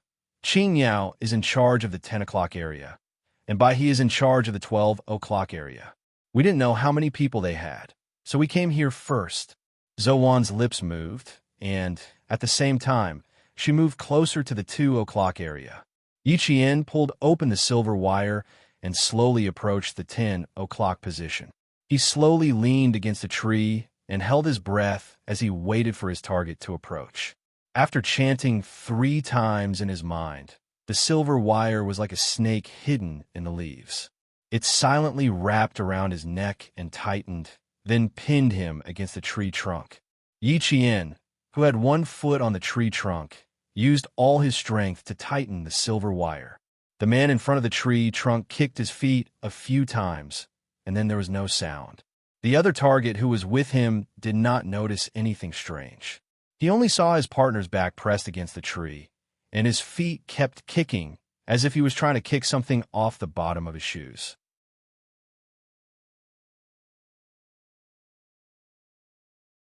Chapter 2044. This kind of sneak attack was very dangerous. Once discovered, the person would be exposed. If the person on the other side still had a gun, it could be said that he would be treated as a live target. The reason Yi Qian dared to make a move like this was because the 2 targets were walking separately. There were 2 trees between them, and the other target's line of sight was obstructed, so he wouldn't be able to spot her immediately. As a Special Forces soldier, she had to learn how to win a chance of survival in the most dangerous environment. Excellent professional skills were the guarantee of winning a chance of survival. Yi Qian was a daring and careful Special Forces soldier. In addition, she had been hunted down by Yi Ying in her previous life, so she had an instinctive ability to avoid danger. She could quickly determine the most advantageous move for herself and the least likely to arouse the other party's suspicion. At this moment, Even though the second target was only 2 trees away from her, her daring move didn't arouse any suspicion until the first target was taken care of. Yi Qian, as a Special Forces soldier, was able to deal with the situation calmly and without batting an eyelid. The second target saw that his companion was still leaning against the tree, but her feet weren't moving. She seemed to be leaning against the tree to rest because she was too tired. He shushed his companion softly, then used his gun to sweep the surroundings. Sensing that there was nothing out of the ordinary, he walked around the 2 trees between them and walked over. As he walked over, he said something in a low voice. Yi Qian, who was hiding behind the tree, didn't understand. She was focused on listening to the footsteps and didn't pay attention to what the other party said. She was calculating how far the other party was from her. As the other party approached step by step, the silver wire wrapped around the combat glove slowly loosened. When they were close enough to hear the other party's breathing, Yi Qian suddenly retracted the silver wire. The target, who had already stopped breathing, lost his balance and fell forward. The approaching target immediately realized that something was wrong. He raised his gun and fired behind the tree.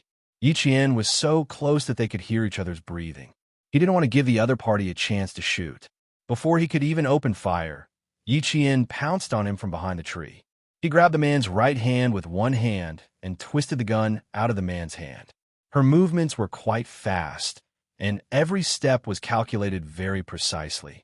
She twisted the gun in the target's hand away and raised her elbow to hit the target's chin hard. Not only did the target not shout, but he also almost bit off the tip of his tongue. Before he could recover from the pain of his tongue being bitten, the sky and the earth were turned upside down, and he fell to the ground on his side. This was a foreign man who had received training. He was dizzy from the fall, but he endured the pain from his shoulder and completed 2 rolls to avoid Yi Qian's attack. At the same time, he reached for his pocket. He wanted to take out his gun, but there was no gun in his pocket. Realizing that he didn't have a gun, his first thought was to run away. But just as he turned around, a foreign object pressed against his heart. "Are you looking for it?" Yi Qian, who was holding a gun in her hand, asked calmly. She loaded the gun and placed her slender finger lightly on the trigger. The cold muzzle was aimed at the target's heart. "Unfortunately, you've lost it." The man who had bitten the tip of his tongue to the point of his flesh was unable to make a sound. He was panting heavily. He was a little scared, but he didn't give up. His raised hands moved slightly, trying to snatch the gun back.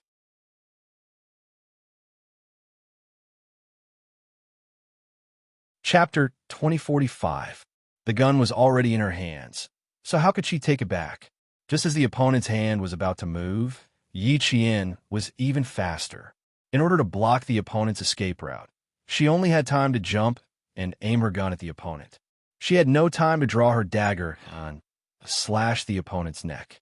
But as she spoke, her left hand, which wasn't holding the gun, had already pulled out a combat dagger. Just as the opponent's hand moved, she pulled out the magazine with one hand. This action was easy for Yi Qian, who could still reload with one hand. The magazine fell to the ground along with the gun. The opponent's attack was fierce. He wanted to fight to the death to see if he could survive. In the face of such a strong attack, Yi Qian curled up the corner of his mouth slightly. His left foot stepped on a rock, and his whole body soared into the air. With a bang, his right leg kicked hard at the opponent's head with a strong wind. The man was so dizzy that it seemed like his brain juice was flowing out of his ears. He staggered and couldn't stand. Yi Qian took advantage of the moment when he couldn't attack and slashed his dagger across the man's neck. Blood spurted out like a fountain. The pressure was so great that it even spurted out a bloody mist. Clutching his neck, the target made a gurgling sound in his throat as if he had been filled with air. He staggered back a few steps and then fell to the ground with his head raised. Yi Qian, whose face was splattered with blood, plucked a few leaves to wipe his face. He said to his comrade, "The target in the 10 o'clock direction has been dealt with." As he spoke, he suddenly heard something running by his left, leaving behind a string of rustling leaves. Before Yi Qian realized what it was, he was already chasing after it. "There's a fleeing target in the 12 o'clock direction. Help us," Bai said with a distorted voice. I sprained my leg and dislocated my ankle. He escaped. This wasn't good news. Yi Qian's expression changed slightly. He said in a low voice, "Treat your injuries first. I'll chase after him. The target is running towards me. I'm already chasing after him." The black figure in front was the fleeing target.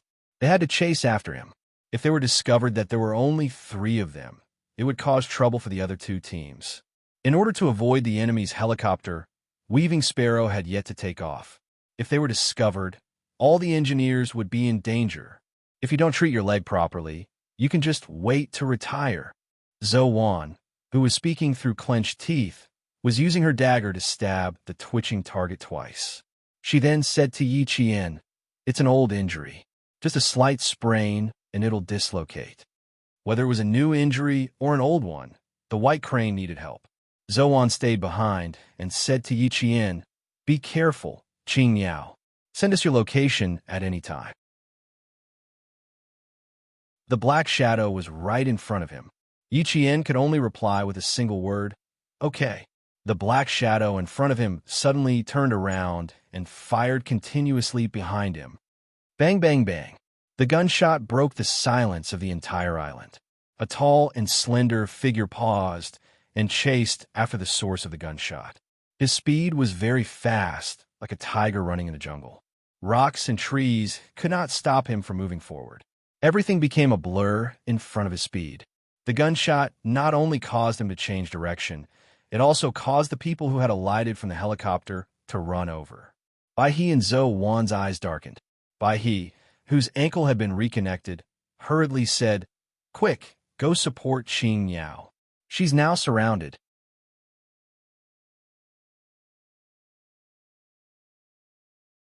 Chapter 2046. Just as Bai He and Zhou Wan had said, Yi Jian had already become the target of the encirclement. There were about 20 people on the 2 speedboats, and they had only taken care of 7 of them.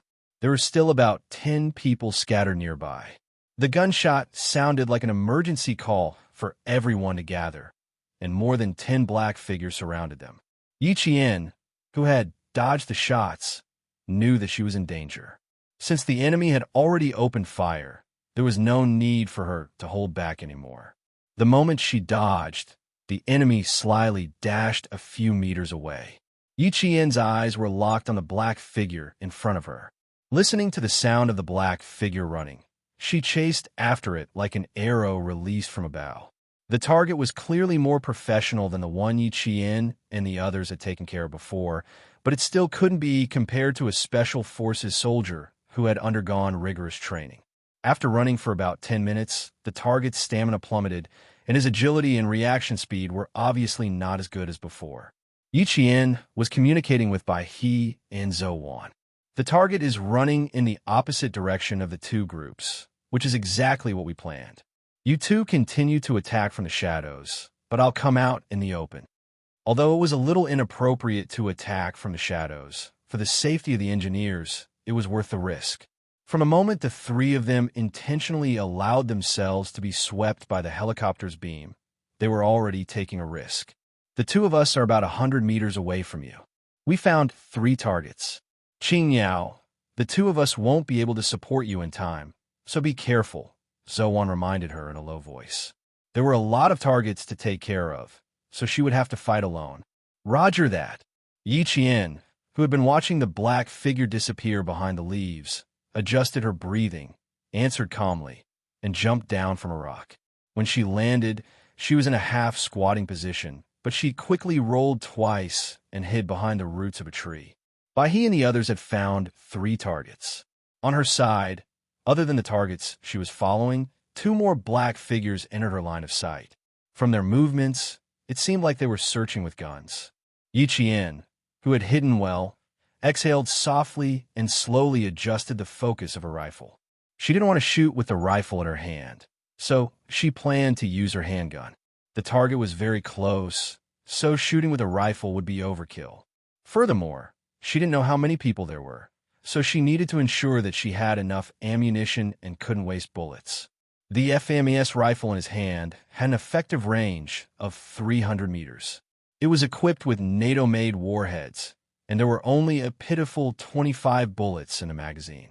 However, the FMAS rifle had a very big advantage.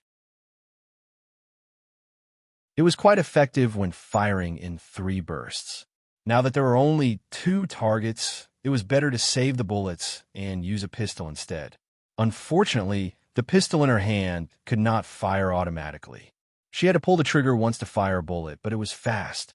The rifle in the other party's hand was a Canadian C-Series rifle. Its effective range and speed were much faster than the pistol in her hand. 2 targets meant that she had to fire 2 bullets.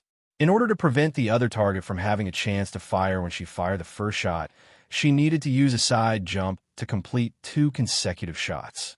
Yi Qian let out a sigh of relief when he saw the gun in his opponent's hand. He slowly held his breath and raised his pistol. Bang! Bang! The 2 bullets were like continuous shots. The first target hit in the head, didn't even make a sound. He was still holding a C-Series rifle and fell to the ground with a bang. You're tuning into the Warrior Lore YouTube channel. Don't forget to subscribe and join us on this journey to catch the most captivating stories.